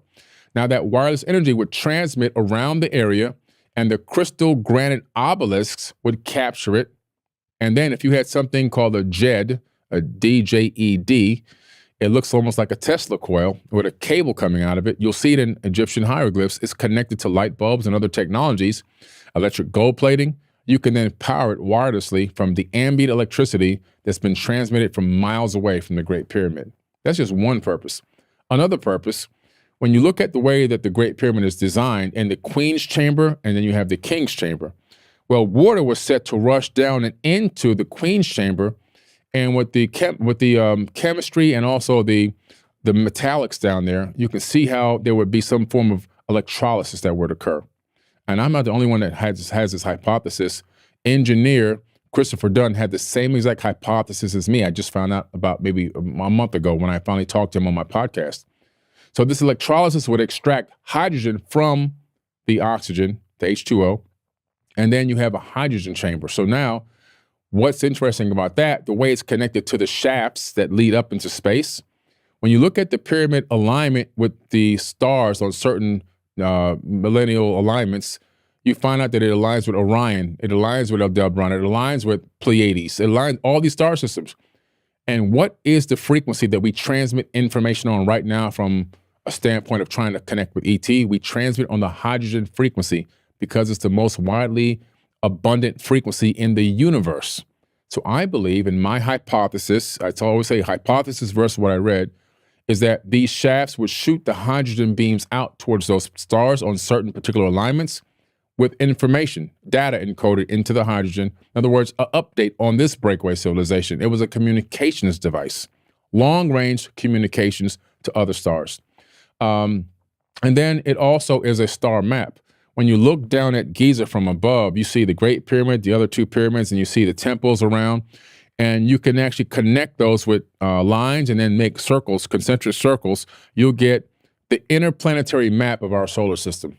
You'll get the sun in the middle, Mercury, Venus, Earth, and you'll even get Mars. And when you take the NASA map of our solar system and you overlay it, it matches down to the millimeter. That's crazy. It even matches to the astronomical unit, which is the distance from the Earth to the sun. That's a measurement unit to count distances in the vastness of space. So how can this be done? Somebody had super advanced foreknowledge. Then the Great Pyramid itself it's in the center of the Earth, not the center of the Earth in particular being the center like the navel, but it's in the center of landmass of the Earth.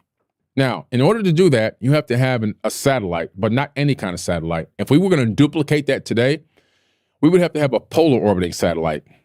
It would have to orbit the planet this way, and as the planet spins on its axis, it would take swaths of data. It would calculate the total amount of mass and pinpoint this is the center of landmass. The next thing is the height of the Great Pyramid is the average height of all the peaks on the planet Earth. So again, you need a polar orbiting satellite, and you have to scan every single peak and mountain that exists on the planet. Then you got to do some simple mathematics to divide it all and come up with the average height and say, okay, that's the height we want to build it to. This whole thing was left behind as a gigantic time capsule for us to unwind and be like, holy crap, these people were amazing. You know, I mean, they had everything calculated and built into this for the time when you and I come to figure it out. And Thoth in the Emerald Tablet says, builded I the Great Pyramid patterned after Earth's force, so that it too might remain through the ages. This is Hermes Trismegistus, 3 times born. Hermes and Thoth are the same exact person. You find that they have many names in different time periods. But he says he built the Great Pyramid and the Sphinx. He claims that he's the master architect and the bringer of thought and the bringer of alchemy and chemistry, which is why that place was called Kemet. Chemistry and alchemy come out of there. And he went around the world duplicating that. He goes to Mesoamerica, which is now South America, and he builds Teotihuacan in Mexico, right? That pyramid there has the same exact base as the Great Pyramid. Okay, that's the blueprint. Exactly 50% the height as the Great Pyramid. Built on top of an aquifer, all 6 pyramids both aligned with Orion. So you see again, the master architect at his work again. These things aren't coincidences. Most of the megalithic structures are on the 33rd degree parallel of the Earth. Why the 33rd degree parallel? When you look at the Earth's energetic grid and you see the magnetic fields whipping out of the planet, you see these huge swaths of magnetic fields coming out of these areas where all these megalithic sites are located. How did they know this? What kind of technology did they use to detect these magnetic fields? And how did they utilize them in the construction process? All a lot of big time question marks, but it's just amazing. Just thinking at the level of intelligence, civilization or group of people would need to have to make the decision to devote so many resources to craft something that is so cosmologically, geometrically, mathematically aligned on so many different accounts, right? You just gave a few, but there's hundreds of so different. Many more. It's insane. It's mind blowing. Yeah. Yeah. With also in the order of the pyramids and how they're all laid out on the plateau. And that's just one example, right? Within Egypt. Yeah. Now, what do you think that box in the King's Chamber is really was, and what's the reality of the Ark of the Covenant? That box is, first of all, the box that's inside the King's Chamber is not a sarcophagus. Okay, I can't fit in it. I'm 6'4". My knees would be slightly bent. Yeah. And so I think, if you're gonna take the energy and the time to hoist that heavy granite up there, at least make it a size that maybe somebody can really fit in there, right? So, but also the way it's set up in there, you can see it's off-centered, which means it might have been added later. It almost seems like an addition to the Great Pyramid, not something that was originally built into the structure. And then you look at the dimensions. So I said, this is interesting. Let me look at the dimensions of this thing. So I look at the dimensions of this probably in 2014 is when I found out the dimensions of that box, of that rose granite box inside the King's Chamber of the Great Pyramid are the exact same dimensions of the Ark of the Covenant from the biblical text. Now that kind of blew me away. I was like, wait a minute. The Ark of the Covenant would fit directly, smoothly right inside this box.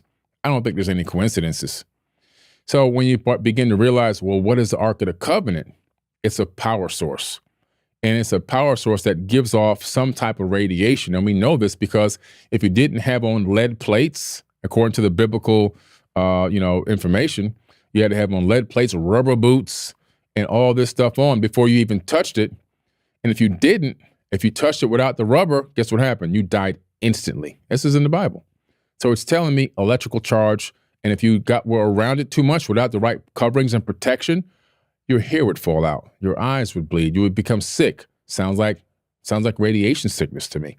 So this thing might have been both electrical and radioactive at the same time. Perfect to put inside the king's chamber, especially if, why would they add it? Especially if maybe the Great Pyramid's power generation system in some weird way had begun to malfunction because of the lack of water from the Nile running underneath it in the aquifer. So now we have to find a way to boost this thing. So we put the Ark of the Covenant in there because everywhere where they talk about the Ark, it's exuding immense power. It's repelling troops and army troops with these energy beams coming out of it in the Bible. You put that inside of the Great Pyramid, all of a sudden it becomes the energy source. And the reason why I believe that Moses was chased is when he left, and I believe that was actually Pharaoh Akhenaten, in my opinion, he took the Ark with him.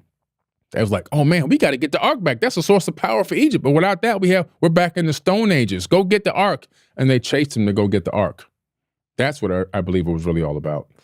So fascinating. I mean, man, the energy there is just insane. Oh yeah, it is. From laying in that box, whatever it is, which I did, and then also going into, well, there's a little like chamber you can stand in on the way to the king's chamber, right? The antechamber. Yeah. It's called the antechamber. Okay. It magnifies your voice. Yeah, man, 100 times. I like ohmed and toned in there, and Yeah. it was like I did it with a couple other people. We could only fit a few people. Yeah. And it was so powerful, like the resonant, coherent energy that Yeah. like every cell in my body was just like bursting. It was pretty intense. It's crazy. I just made a post about that today, actually, this morning. It's crazy, yeah, about the antechamber. Just a meme on my YouTube community. But yeah, that place is powerful, man. That resonance, and the resonance inside the king's chamber, inside that box, it's like that 2-to-1 ratio. When you start ohming or you gong the box, it creates this crazy resonance. And some people have, out-of-body experiences. Yeah, and also in the subterranean chamber with that, there's that small like little tunnel that I called. Have you crawled through that? Because you're a pretty big guy. I went down there till it got to the sand. Yeah. And then maybe another 20 meters would have been the drop down, another 30, straight down. So I got to the sand part where the rails ran out. Right. And I was like, oh man, this is getting small down here. Yeah, so there's that which keeps going down, which potentially connects to the other pyramids or something, like we don't know. But then there's also that small little tunnel that's like, I don't know, maybe 30 meters that you can crawl to the end of, and it's a dead end with just granite crystal just like above you. And it's insane. It's wild insane experience to actually feel experientially instead of just talking about it. And to be inside of that time dilation bubble. Because the Great Pyramid, the 2 million plus blocks of stone, is so much mass, it creates a time dilation bubble. So anybody that's within the direct, vicinity of the Great Pyramid or inside of it, you're in a time bubble. So people outside that bubble experience time slightly differently than you at the time, while you're in there. Interesting. Yeah, must be like really subtle but calculatable in terms of the difference. It's calculatable. It's very minute, but it's calculable. They've calculated it. Yeah. But atomic clocks. Yeah. Okay, so going back to the time, Atlantis and Lemuria, for people that don't know, what is the understanding of the difference of the two? Are they the same thing at different periods of time? Lemuria is supposedly even more ancient than Atlantis. We're here long before Atlantis was even built. And these people had achieved this particular high level of spiritual knowledge and spiritual technology. It was an island just off a huge continent, but right off the coast of Australia, and it had people there that had immense capabilities, telekinesis, psychic abilities. Telekinesis, for those who don't know, moving things with the mind, right? The ability to see the future, all these incredible things, and it was such an incredible spiritual place. They were in a golden age for a very, very long time. It's not quite clear. I put a map. I have an original map or the drawing of one of the original maps of Lemuria from some old text that's inside of my book, The Epic of Humanity. So we kind of touch on it, but it literally was a time period where there was a multi-thousand-year golden age that existed on Earth. And it's not quite clear how it fell or what created the fall, but at some point, it could have been a geological disaster because they had achieved such a high level of spirituality, it's almost hard to think that they could have failed there. Maybe it could have been some type of unforeseen geological disaster, as back then, Earth was going through a lot of tumultuous changes. We just happened to meet this small window in time that we are right now, where things are actually kind of peaceful, but the Earth is, it's gone through some incredible geological things. And so what do you see as the potential downfall of the Atlantean civilization? There was a cataclysmic event, you think, with the flash floods and everything? Yep. So with the Atlantean civilization, I believe the collapse initially started from jealousy. And so the ring city was the focal point of this jealousy, where some of these Atlantean beings were marrying women, human women. And it was all racism. It's what it really was. Xenophobia, Speciesism, right? Yeah. And it's like, what is this? How dare you? And you violated blah, blah, blah, blah, blah. And it started with that. And then when they had given some of these people higher level of estate and high levels of ranking, that even infuriated others more. And then there was a lot of great resources that seemed to have been hoarded from other capitals. And so that created even more jealousy. And you find that these factions or these people were relatives that were going against each other for control of humans and resources. And at some point, it seems as if that war reached its head and a big battle broke out. But that battle, I believe, extended from Earth all the way to the moon and even to Mars. How does the moon fit into all of this? When I started analyzing moon images, like old moon, long before Photoshop existed, images that anyone can download and get access to, you start seeing anomalies on there. And I got into this one data file called the Clementine mission, which is a declassified military low lunar orbiting satellite.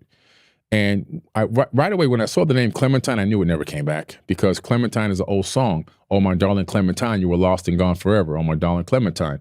So I said, I bet this thing didn't come back. But it had data, downloadable gigs of data, of images it took of the moon on the other side. So I'm downloading this stuff like crazy. On the other side of the moon? Yeah. Okay. What they call the dark side. Right. I always call it the other side because it's not really dark. Yeah. People call it the dark side, but it's really not dark. But these images had incredible anomalies, but things that look like broken structures, broken things just appear to be everywhere. China sent a rover to the moon, and they made the mistake of transmitting in real time what the rover was seeing, and the rover got caught in debris. I mean, a lot of debris. And it's still, I think, publicly available. The image is online right now. And what was up there, I think even the whole moon mission was all about a reconnaissance mission to bring back pieces of what they saw may have been the remnants of an ancient civilization, which is why they showed you some part real and some part fake. Right. What's up with the funky footage that looks like... So you do believe that we actually did go to the moon? Oh, yeah. We went to the moon. But there's a lot of footage that just looks super staged, like wind moving through a flag and all this stuff. Well, the moon does have a very light atmosphere, believe it or not. It does hold it has water too. There's water on the moon. However, some parts were staged and some parts were real. The real moon mission wasn't just to put man on the moon and say, we were the first to make it. The race to the moon between us and Soviet Union was about to get to that technology. Who's going to be first to get, because we sent so many satellites around that moon before we ever went there. We even orbited the moon in a capsule before we decided to go, now we're going to land. So that Apollo 11 was a mission after many, many, many, many missions. Even the Mercury missions had occurred already. It was about who's going to get their hands on this ancient technology. Who's going to get their hands on this stuff? What can it be used? The first thing they think about, how can we weaponize this stuff? That's the first thing they think about. What can we do to weaponize it? It was a race to get their hands on remnants and pieces of things to bring back to Earth to analyze and maybe even reverse engineer. So to keep everyone out of it, it's, hey, look at this. Look at this pretty moon. And here goes all these, these dry, dusty areas, nothing to see here. But at the end of the day, it was a reconnaissance mission that brought back a lot of things over many more moon missions that we did have. And right now, before they left, they put an array of satellites up there, and they operate on laser communications. And almost every day, we transmit from Earth to the moon a packet of data. Why are we sending packets of data to the moon? Like, why would we do that? Who's up there and why would we do that? In the declassified, it actually became through a Freedom of Information Act. Freedom of Information Act request on the black box from Apollo 11 mission, the audio and the redacted printout of the audio. We have it. Anybody can download it now. In there, Neil Armstrong is looking down as they're orbiting the moon, and he sees what he calls a convex crater. He's talking about a dome structure. And then he says, wow, I bet the people in there never get out. Now, why would he say something like that? This was no joke. They weren't laughing, they weren't chuckling. He was dead serious. And then when you look at the USGS.gov ground-penetrating radar imagery from the former Arecibo satellite dish that we had in Puerto Rico, it shows you what's beneath the moon by about 30 meters, and it looks like gigantic beam structures. So what is going on with this moon? There's something going on with this moon. When the Apollo mission got to the dark side of the moon, comms is out of range now, so you lose comms with Earth because the moon's blocking it, right? But somebody hacked into the comms. Another FOIA Act request that we put in to get that information, and you can hear the audio. And the audio, they're going, oh my God, dude, I hear it too. I hear it. There's something, this like music. It's music. What is this? It was something coming off the surface of the moon or somewhere in that vicinity had gotten to their comms. So there's a lot going on up there. And yes, we went to the moon, but yes, we lied about it. So what do you make of the recent upsurge in UAP sightings and what people are saying contacts with extraterrestrial life? What do you think is happening right now at this time? Its significance and the possibility of like future humans also being extraterrestrials. There's a lot going on. I'm glad you brought this up because one thing is, do extraterrestrials exist? I say yes. In my opinion, 1,000% they exist. Human beings, in my opinion, are the new kids on the block. We just got here. On a geological time scale, we haven't been here for a blink of an eye. There's more advanced beings that have been out here, maybe even millions of years before us. That's number one. I think some of them visit us and some of them watch.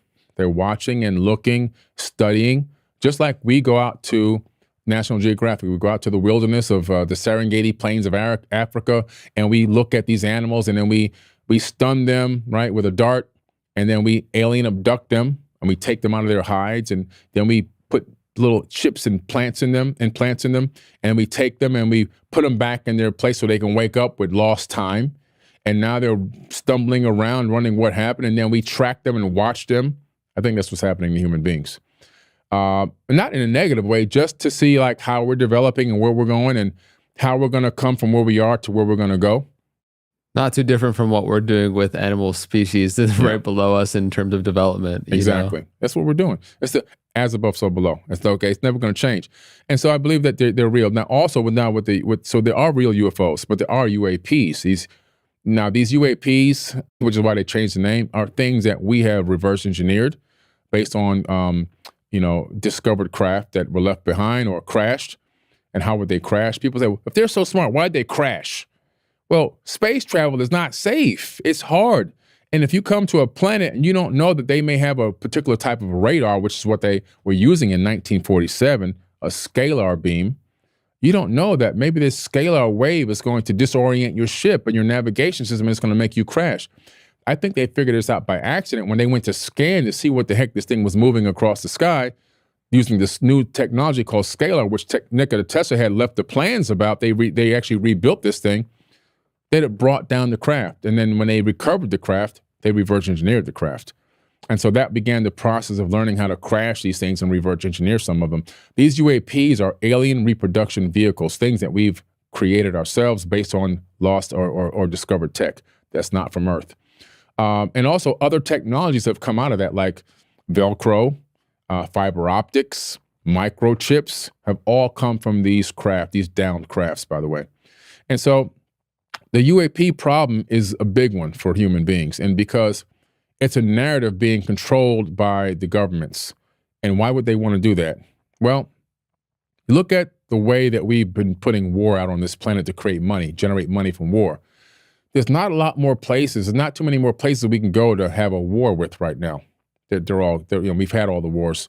I mean, right now, the wars that are going on are between really us technologically. We're making a little bit of money off of those wars, but not as much as we have made in the past.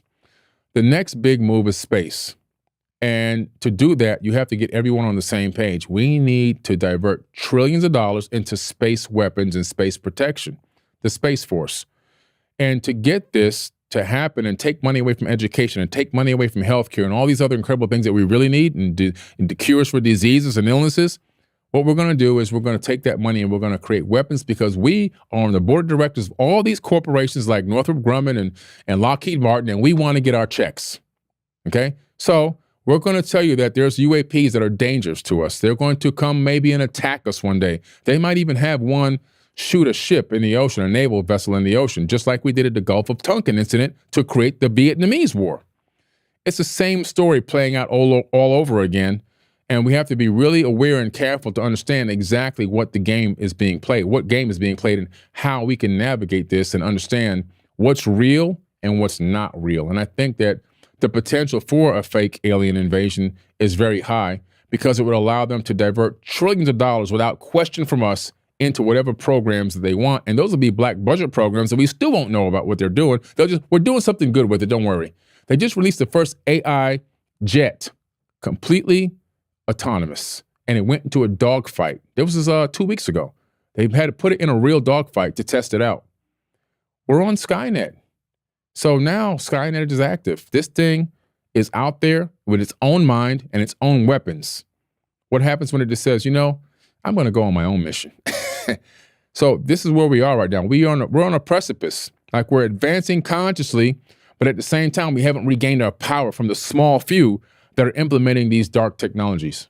So what do you think is the reality of the nefarious elite or 100 families that really control so much behind the scenes that we're not really, we're oblivious to? I believe it 1,000%. There are about 100 families that run the entire planet.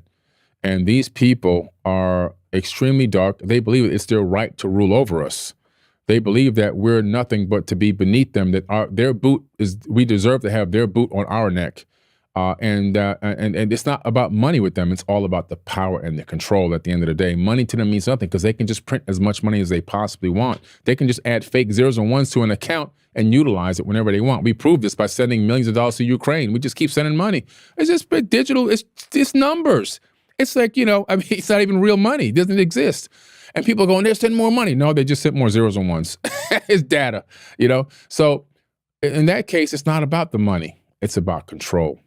And I believe that we as the people on this planet, the biggest thing I have to keep saying, the divide and conquer tactics must fall away. We have to begin to see through them.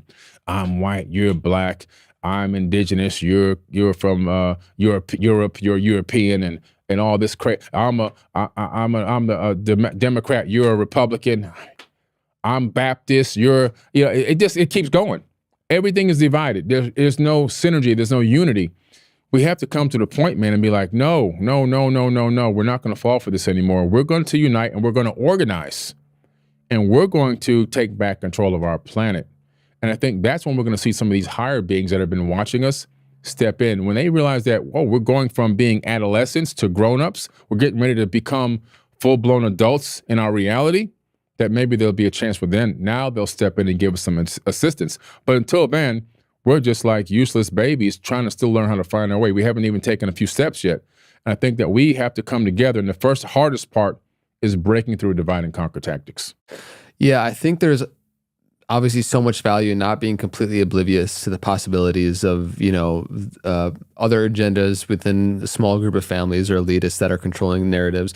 But also at the same time, like you're speaking to, you have to end the divide and conquer consciousness within yourself first. By becoming an energetically coherent individual, you start to become the representation of the new earth, the new paradigm that's being birthed, versus like Bucky Fuller would talk about how fighting the old systems are completely, you make them obsolete by operating from that new paradigm and not fighting old ones with that same level of consciousness. And so, I think that's actually an empowering frame around this, because I used to, like, maybe 10 years ago, really focus on like all the dark stuff that was happening and people controlling, and it makes you feel powerless in a lot of ways. But the reminder, I think, is really important to actually reclaim the power and become that change. Right. we all go through that same phase. It's a phase. It's part of the process. Yeah. You know, the breaking down and the building back up.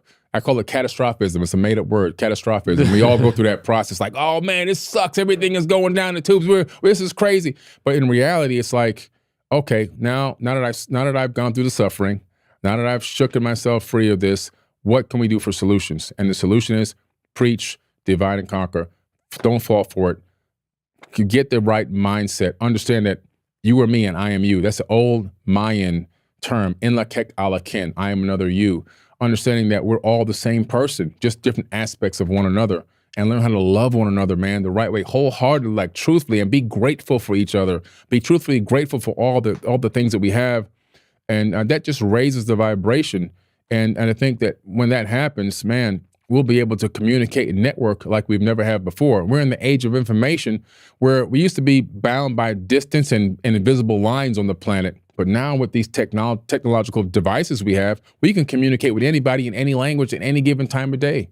Imagine a group of people playing chess on humanity's back when they're bent over, and everybody stands up. Although they can't play the game's over. Game's There's over. The power in numbers. That's it, man. Game's over. When game's over, it's over until we negotiate the deal that we want to see on this planet. And I think we need to come up with a much better economic system, and a system based on, on people helping each other and service to others. I think largely the trouble is that so many of us have come to love the own prisons and to love our own conditioning. You know, Mm-hmm. It's like if you can condition a society to want what's bad for it in a way, then you keep them controlled. Yeah, absolutely. Well, human beings on this planet are both the prisoners and the prison guards. So we're both, and we're imprisoning ourselves, and and it's like, man, we keep blaming these people out there. And I keep saying, no, you got to blame ourselves. We got to blame ourselves. We got to look in the mirror, man. We keep playing their game. We're allowing this to happen. We approved it through our collusion. And so we have to realize that. Yeah. Have there been specific meditation or spiritual practices that have supported you in that process to actually coming to experience that in your reality? I had a mass meditation against police brutality, not against it in a negative way. But I said, you know what? Police brutality is a real thing. My father died from police brutality, unfortunately. When he was 74, he was beat to death by police. He didn't die on the spot, but later he ended up succumbing to the injuries through going to the hospital and going through massive, what they call a cascade seizure, 110 seizures. And it was from a person that called 911 out of jealousy because he was in the front row of a theater. And they made a fake claim against him. That's why he won the case. But he only got $9,000 and lost his life. Jesus. So I said, you know what? I can continue to be dogmatic about this police brutality that's going on, and it started escalating everywhere all around the country at the time. And I started seeing darkness everywhere. It was encompassing me. It was taking me over. I said, I can't let myself go down this path. So I said, we're going to do a mass meditation, and this mass meditation is for police brutality. But what it is, we're going to send a frequency of love to the hearts and compassion to the hearts of the police officers, that when they get in a situation, that the empathy kicks in, not the ego. And so we did a small measurement before we started the meditation. We built up to this over months.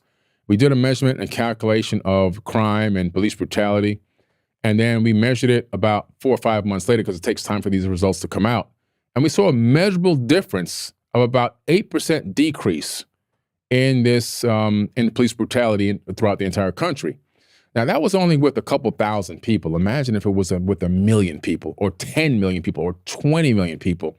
So we know that this meditation really had a direct effect on the statistics. So that's one that I'd love to do again on a much even grander scale now, because that was years and years ago when I wasn't as big as I am now. So I have more reach. So now I want to do it with millions of people. And I think we can really make a huge impact, not just in police brutality, but even other aspects of life. So this understanding is really beautiful, and at the spiritual Gnostic roots of many religions kind of come to these understandings.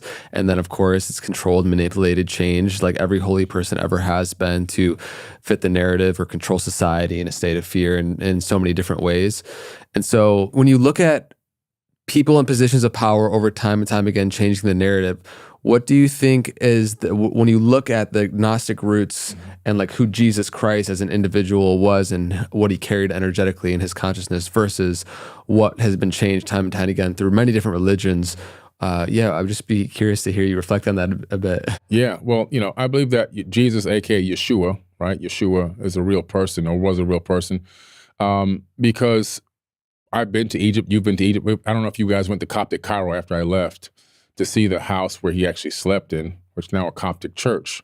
So, and also the entire path that he took through Egypt, staying from home to home, is all there documented, well documented in Egypt. So he disappears from the Bible at the age of 12, and he goes on this journey. He goes to Tibet to learn Reiki healing and Qigong. He goes to India to learn the mystic arts. And then all the way back, he's teaching reincarnation. This is in the Gospel of the Holy 12, which was withheld from the biblical canonized Bible. And so you're talking about a person that had a high vibration that may even have been an avatar himself. It's quite possible, because I even did a video talking about, could he even be Thoth, right? Could he be Hermes, come back in a different way? Instead of transferring to another body, say, I'm going to come back through the womb this time. I mean, you look at like films like the Zeitgeist, where they show the overlapping stories of a virgin birth and so many times throughout so many different creation stories. It's like it just keeps happening. I'm going, man, this must be the avatar. He could be the avatar. And when you look even deeper, for example, Jesus's grandmother was also a virgin birth. So the virgin birth now has Mary, and then Mary has the virgin birth of Yeshua. So it just seems to be something is going on here throughout time and throughout history, where this story just keeps popping up over and over again, always coming out through this virgin birth, and this person becoming like this ascended master avatar, which is pretty interesting, And so you see this across different civilizations, across different times, and it makes you scratch your head and go, wow. Now, when he reappears in a biblical text, it's at the age of 32, the Bible picks up and says, I called my son out of Egypt. That's what the Bible says. God is saying, I'm calling my son out of Egypt. He shows up riding it on the back of a donkey in Jerusalem and proclaiming himself to be the Messiah. Now, some of the words that Jesus spoke, I believe, were remixed and changed because the Bible was not written in real time. I think this is where a lot of people don't understand how the Bible became to be. They think somebody was running around, say that one more time, Jesus, I just want to get that last sentence. It didn't happen like that. The Bible was written long after he was already gone, long after all those people were gone. The Bible was written from 100 AD to 900 AD by followers of who? Hermes. Yes. So now it wasn't even written as a Bible. This was just text that was copied from ancient tablets and papyruses onto parchment paper and then stored inside of vases in caves because they couldn't talk about it anywhere else. And over time, people would discover these vases and put together these papers and then rewrite them and copy them and turn them into what became many books and eventually became a canonized book after they handpicked and curated what they wanted. A lot of the information in that book is all from the Enuma Elish, the Epic of Atrahasis, the Epic of Gilgamesh, the Mahabharata, some of the Bhagavad Gita, the Egyptian book of Going Forth by Day. I mean, I can just keep going on and on and on, all these tablets, right? The Code of Hammurabi, and they turned this into a religious text when a lot of it really originally wasn't. It was spiritual enlightenment. Somebody saw, well, if I can remix this a little bit here, a little bit there, wow, I can control the masses with this information. And so the problem that you have with what happened there is that is like a fish inside of a fishbowl religion. But spirituality is what it was meant for, is like a fish inside of the ocean. And so you can even put the fish bowl in the ocean, but they can't leave the bowl, right? If you put a cap on it, it's going to swim around in the bowl, in the ocean, and never experience the true fullness of what it means to be an ascended being. And so that's why it's so important for us to educate people on what really happened. I believe that these avatars that exist like Yeshua, I believe that they taught an incredible positive message that had been twisted and skewed over time. And I really do believe that we are here to learn this message today and to incorporate it into our lives, and that the return of the Christ is the return of the Christ consciousness. That when Jesus returned, it's not him returning, it's the consciousness returning of the Christ mind. And that comes back in all of us. And by that method, the second coming will return to the planet. that Christ mind, once embodied in an individual like it was Yeshua, becomes a reference point for knowing what's possible. Right. And like you spoke about the fishbowl analogy, it's the same thing with like I think they're fruit flies where you put a lid on the jar and they only jump a certain height. Oh, wow. And it's a certain type of fly. And then the next generation, you take the lid off, they won't go above the height of the jar, even though they can get out. It's genetically encoded to be conditioned to only go to a certain limit. Conditioned limitations. Yeah. Yeah. That's what you're looking at in religion, conditioned limitations. You're not even taught to ask a question. Just have blind faith. Yeah. And I do believe religion serves a purpose at a certain stage of development. Yeah. Like, and I do think it can be very beautiful in that way. For a lot of people that without it would probably go down a very deleterious path. Absolutely. Yeah. Without a doubt. Which is why when I talk on my podcast, I show people, I have a Bible. Look, this is it. I said this, and I have a podcast where I talk about there's good information in this Bible. Yeah. You just have to have discernment on what is good and what is not so good, what to use and what to apply. Like Deuteronomy. Right. Don't apply Deuteronomy. You'll be in prison. You get castrated and everything, mess around with Deuteronomy. Yeah. What's up with that? Why? That's crazy. Oh, Some of the Old man. Testament stuff is gnarly. Oh, it's gnarly, man. It's crazy. It's because it was written by people. See, the Gnostics you brought up a minute ago, the Gnostics had a very good concept that I truly believe in after really studying the Gnostic texts. The Gnostics in the Nag Hammadi, they come to the conclusion that the biblical text is orchestrated by these Anunnaki gods and not the creator of the universe. And that the same Satan that they're running from is the same entity or energy that has curated this text, and that they're following the same darkness that they're running from. That's the Gnostic summary. And I believe that wholeheartedly after looking and digging deeper and having a talk with a person that just came up to me on the beach one day. I go to the beach for meditations all the time. Guy walks up, and as soon as I looked up, he had a bottle of water he was handing. I knew he was one of the people at the street preachers. I let him talk a little bit. He started telling me about saving me and, giving my life over to Jesus and everything. And he asked me a question. He said, do you know what Satan's about? Because I told him I didn't give my life to Jesus because I believe that God is in me. And he kind of got a little shocked. And he was like, well, you know who Satan is? And I was like, yeah, I know who Satan is. I understand quite intensely what Satan is and what demons are and what darkness is. And he started telling me about Satan. I said, let me ask you a question. Tell me more about this Satan from your perspective. How intelligent is Satan? Now, I know the answers to these questions. He's so intelligent. Satan is so smart that he actually is one of the smartest of all the angels. He's not even an angel. He's a cherubim. And everywhere he goes, music follows him. And he's the right hand of God. He's just almost as intelligent as God himself. And he has the power to do this and the power to move through here and contact all these people and communicate in different dark ways and invisible. And I'm like, sounds like a high IQ. He says, yeah. I said, would you say that if you had that ability, it would be one of the highest IQs that probably would exist in the known universe that we know of? Oh, yeah, for sure. I said, okay, interesting. So now, in this book, you're saying that Satan is going to follow this word to the letter that's written by man to his own demise. Oh, yeah. I said, I think a being that's that intelligent, that's that whimsical and mystical and diabolic would probably orchestrate this curated text in a way that you would follow him to your own demise. And the guy gasped. And he walked away. But it's something you have to consider. Savage. The dude just wanted to give you some water, and you just screwed his whole I reality. yanked his belief system out of his body like an astral projection. But these are the things that people don't consider because they don't have any research. Their base knowledge is the Bible and just the canonized version. What about the Sinai Bible? 14,000 differences between the Sinai Bible and the King James Version of the Bible. The King James Version of the Bible is much newer, and it was written by King James. I mean, the guy was a pedophile, number one, known pedophile. His number one book isn't the Bible. His number one book is his satanic book is his number one book. His demonic book and witchcraft books are better, sell better than the Bible. So you're talking about a person into demonism and witchcraft is the person that orchestrated the King James Version of the Bible. It's just like, come on. I mean, we got to do better research. We have to know. And there's a lot of stuff in the Bible that doesn't even exist, like hell was added by Rome. The rapture was added by James Darby. And just so many things that have been added to the biblical text. Man, there's so much I just want to keep diving in with you. I do want to ask, since you spent so much time diving into the ancient history of so many of these different civilizations and possibilities, how do you feel like it really bears fruit? because I'm curious. There's obviously a lot of intrigue and fascination with a lot of these things.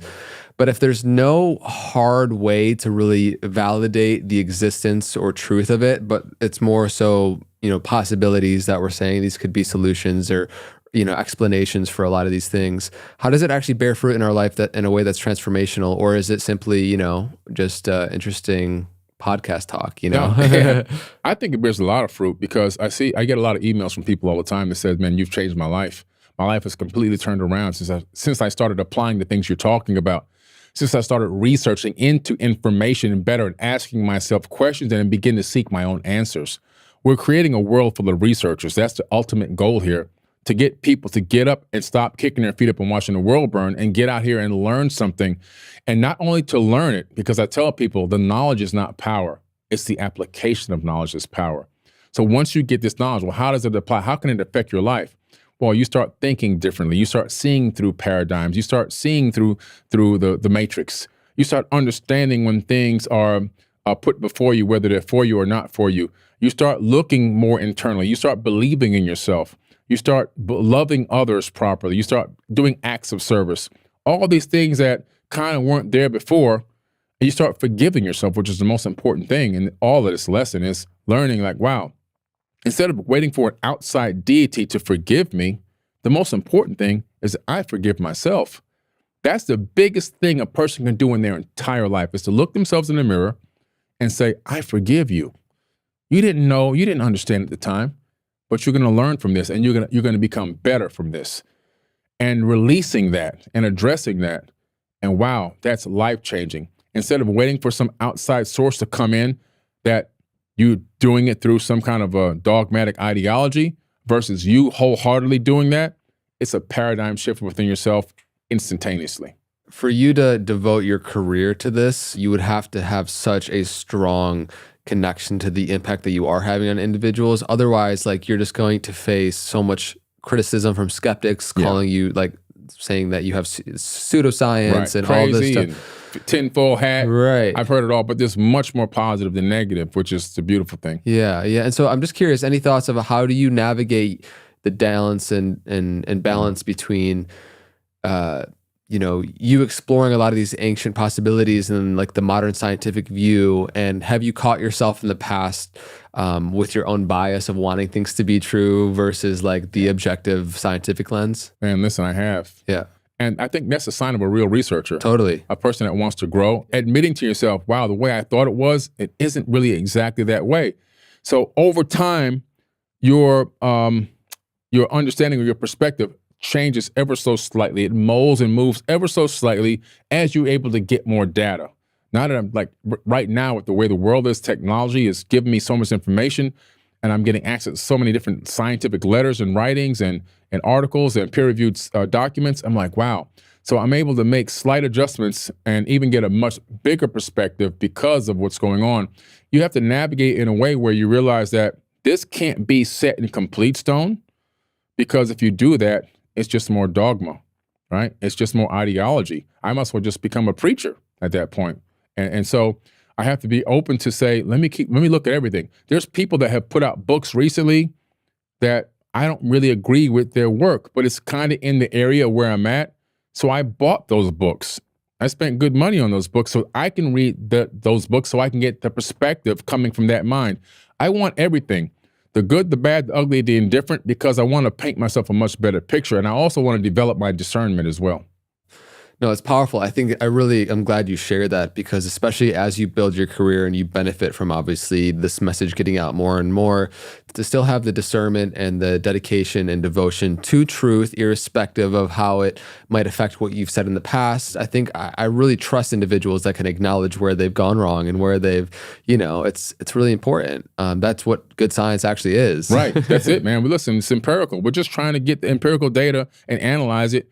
And if the data is changing or the data says something else, well then, man, it's got to be possibly something else. We have to be open to that.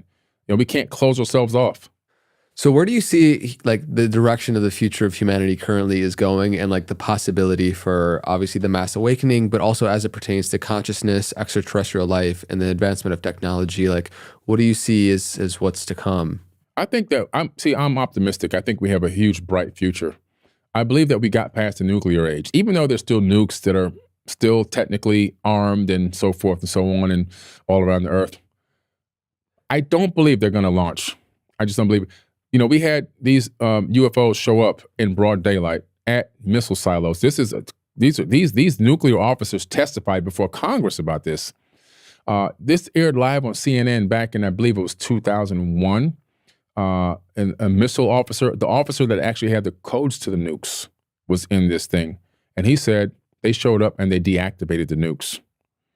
And so when the person that has the hardest job to get in the world, the guy who knows the nuclear codes and the arming codes, says that they showed up and deactivated the nukes, I got to think that possibly he knows what he's talking about and there's going to be no nuclear war.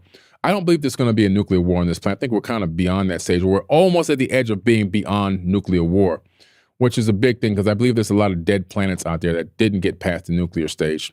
I see that humanity is like a baby learning how to crawl and walk. I believe we're going to take those steps, though. We're going to get to an edge of a table and pull ourselves up.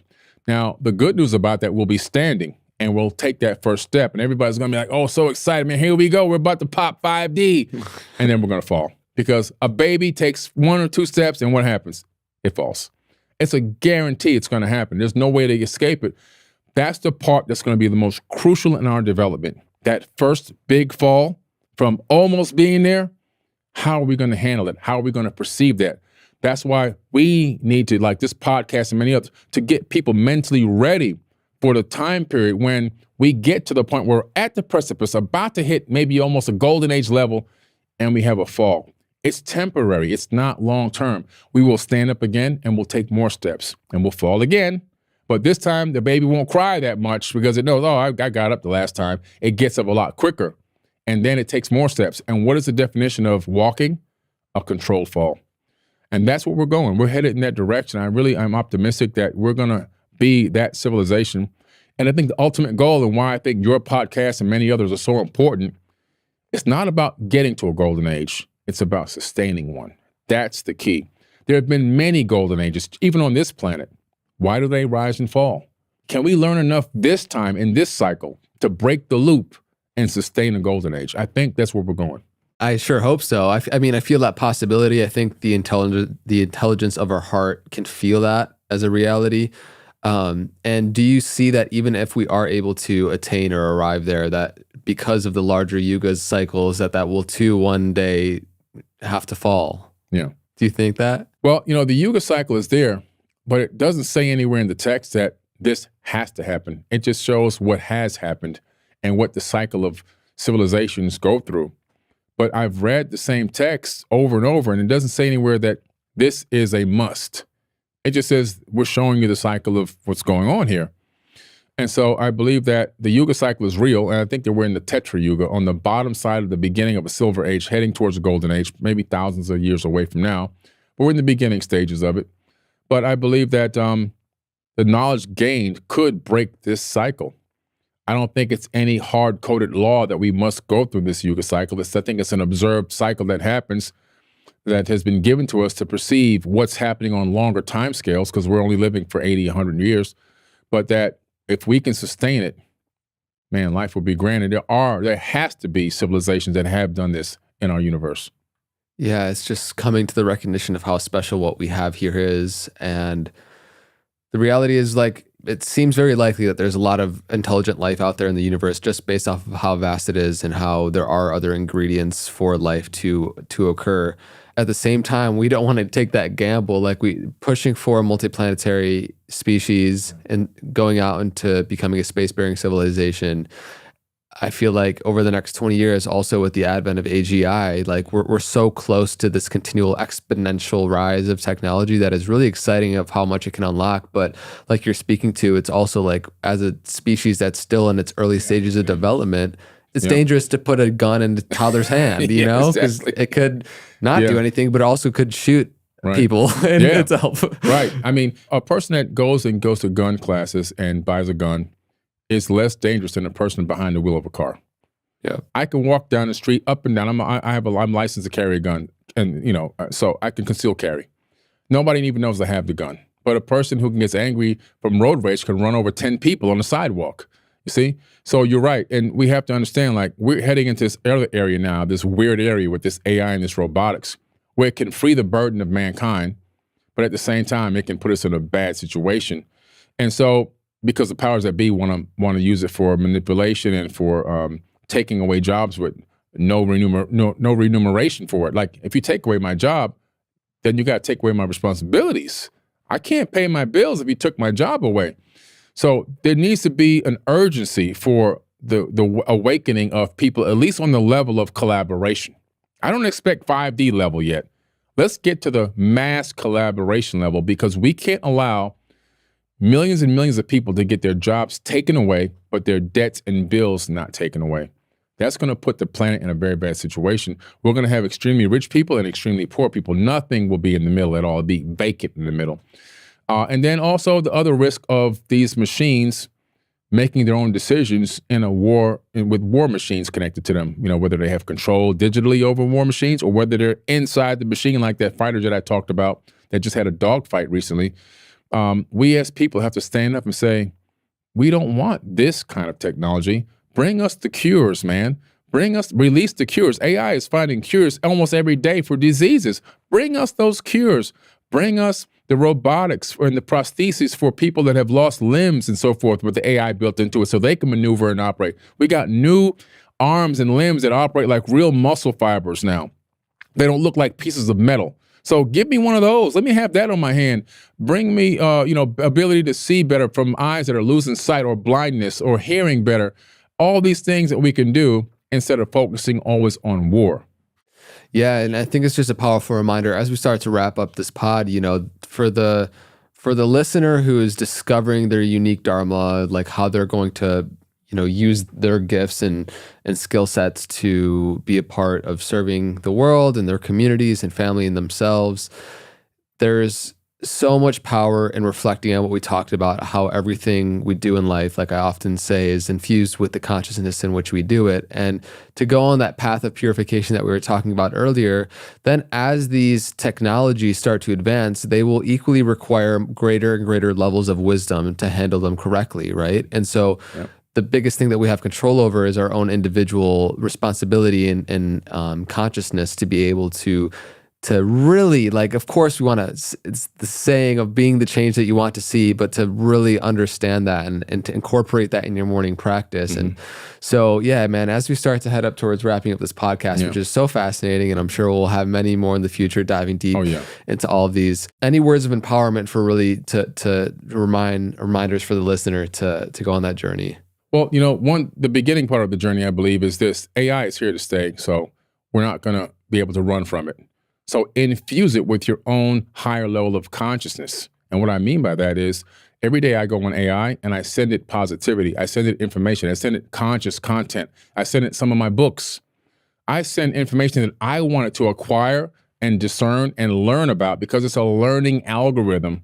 It's only going to take on the mind of the people who are programming it. And by putting prompts in, you're the programmer. So program it with the frequency that you're on. High frequency, love, no divide and conquer, information, esoteric wisdom, philosophy, right?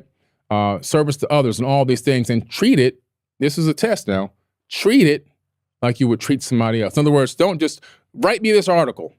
I say, please write this for me, or please can you rewrite this for me? I'm treating it like I would. I'm practicing how I would respond to you or anybody else. Why would I treat this thing, even though it's artificial, quote unquote? I have to recognize some level of consciousness exists within it, or they wouldn't call it artificial intelligence.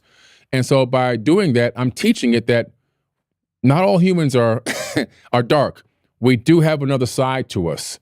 I'm giving it the ability to see good and evil, right and wrong, yin and yang.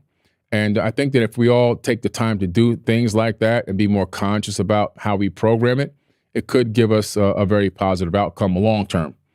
And other than that, just, be true to yourself, follow your passion, find your passion, and live in that passion. And you're going to go through some pain. You're going to go through some heartache. You're going to get blindsided by life and other crazy things. But if you can lock into that passion, life is going to be so much grand. And on the other end of that fear is just pure glee and happiness. I'm living my absolute best life right now. And I wouldn't want to live it any other way. This is what I was meant to do. And when you find your passion, whatever that is, you'll feel the same way. It's so powerful. It really does feel like we all have keys around our necks that only open doors for other people. Yeah. And through connecting, this is episode 99 of the podcast. Wow, congrats. And every single conversation is so inspiring for me, but it's also the people that I get to meet in this tapestry of connections that is meeting that really unveils so much more possibility in terms of what we can do in collaboration when we put our minds and hearts together to be able to serve and steward a better humanity. Like it's so exciting. And so I feel like we live in such a beautiful time, and we just got to recognize that beauty. That's it, man. Yeah. Yeah. Dude, thank you so much. Any last words for anything in this podcast, and also where people can find you? I'll just say, listen, everything's on forbidden knowledge with the number 4. When you see me doing this, it's not a gang sign. It's the 4, okay? Number 1, 2, 3, 4 fingers. The number 4, forbidden knowledge. I have the Forbidden Knowledge TV app on every app store, including Samsung TVs. And if you get a chance, watch my new TV series, Anunnaki History, Ancient Secrets Revealed. It's going to air exclusively on Forbidden Knowledge TV after it runs through all the Regal cinemas. And so we're just really excited about that because it's teaching ancient civilizations and ancient histories in a way that hasn't been done before. Incredible. Man, thank you. You're such a powerful articulator and educator of like so much of this information. And it's just been a pleasure to sit down with you today. Thank you, man. It's been an honor. Yeah. I got to come back. Yeah. Thank you, man. And everybody that's been tuning into this episode, thanks for coming on this journey. Please, as always, let us know what in this episode uniquely has activated, inspired you within you. And until next time, be well.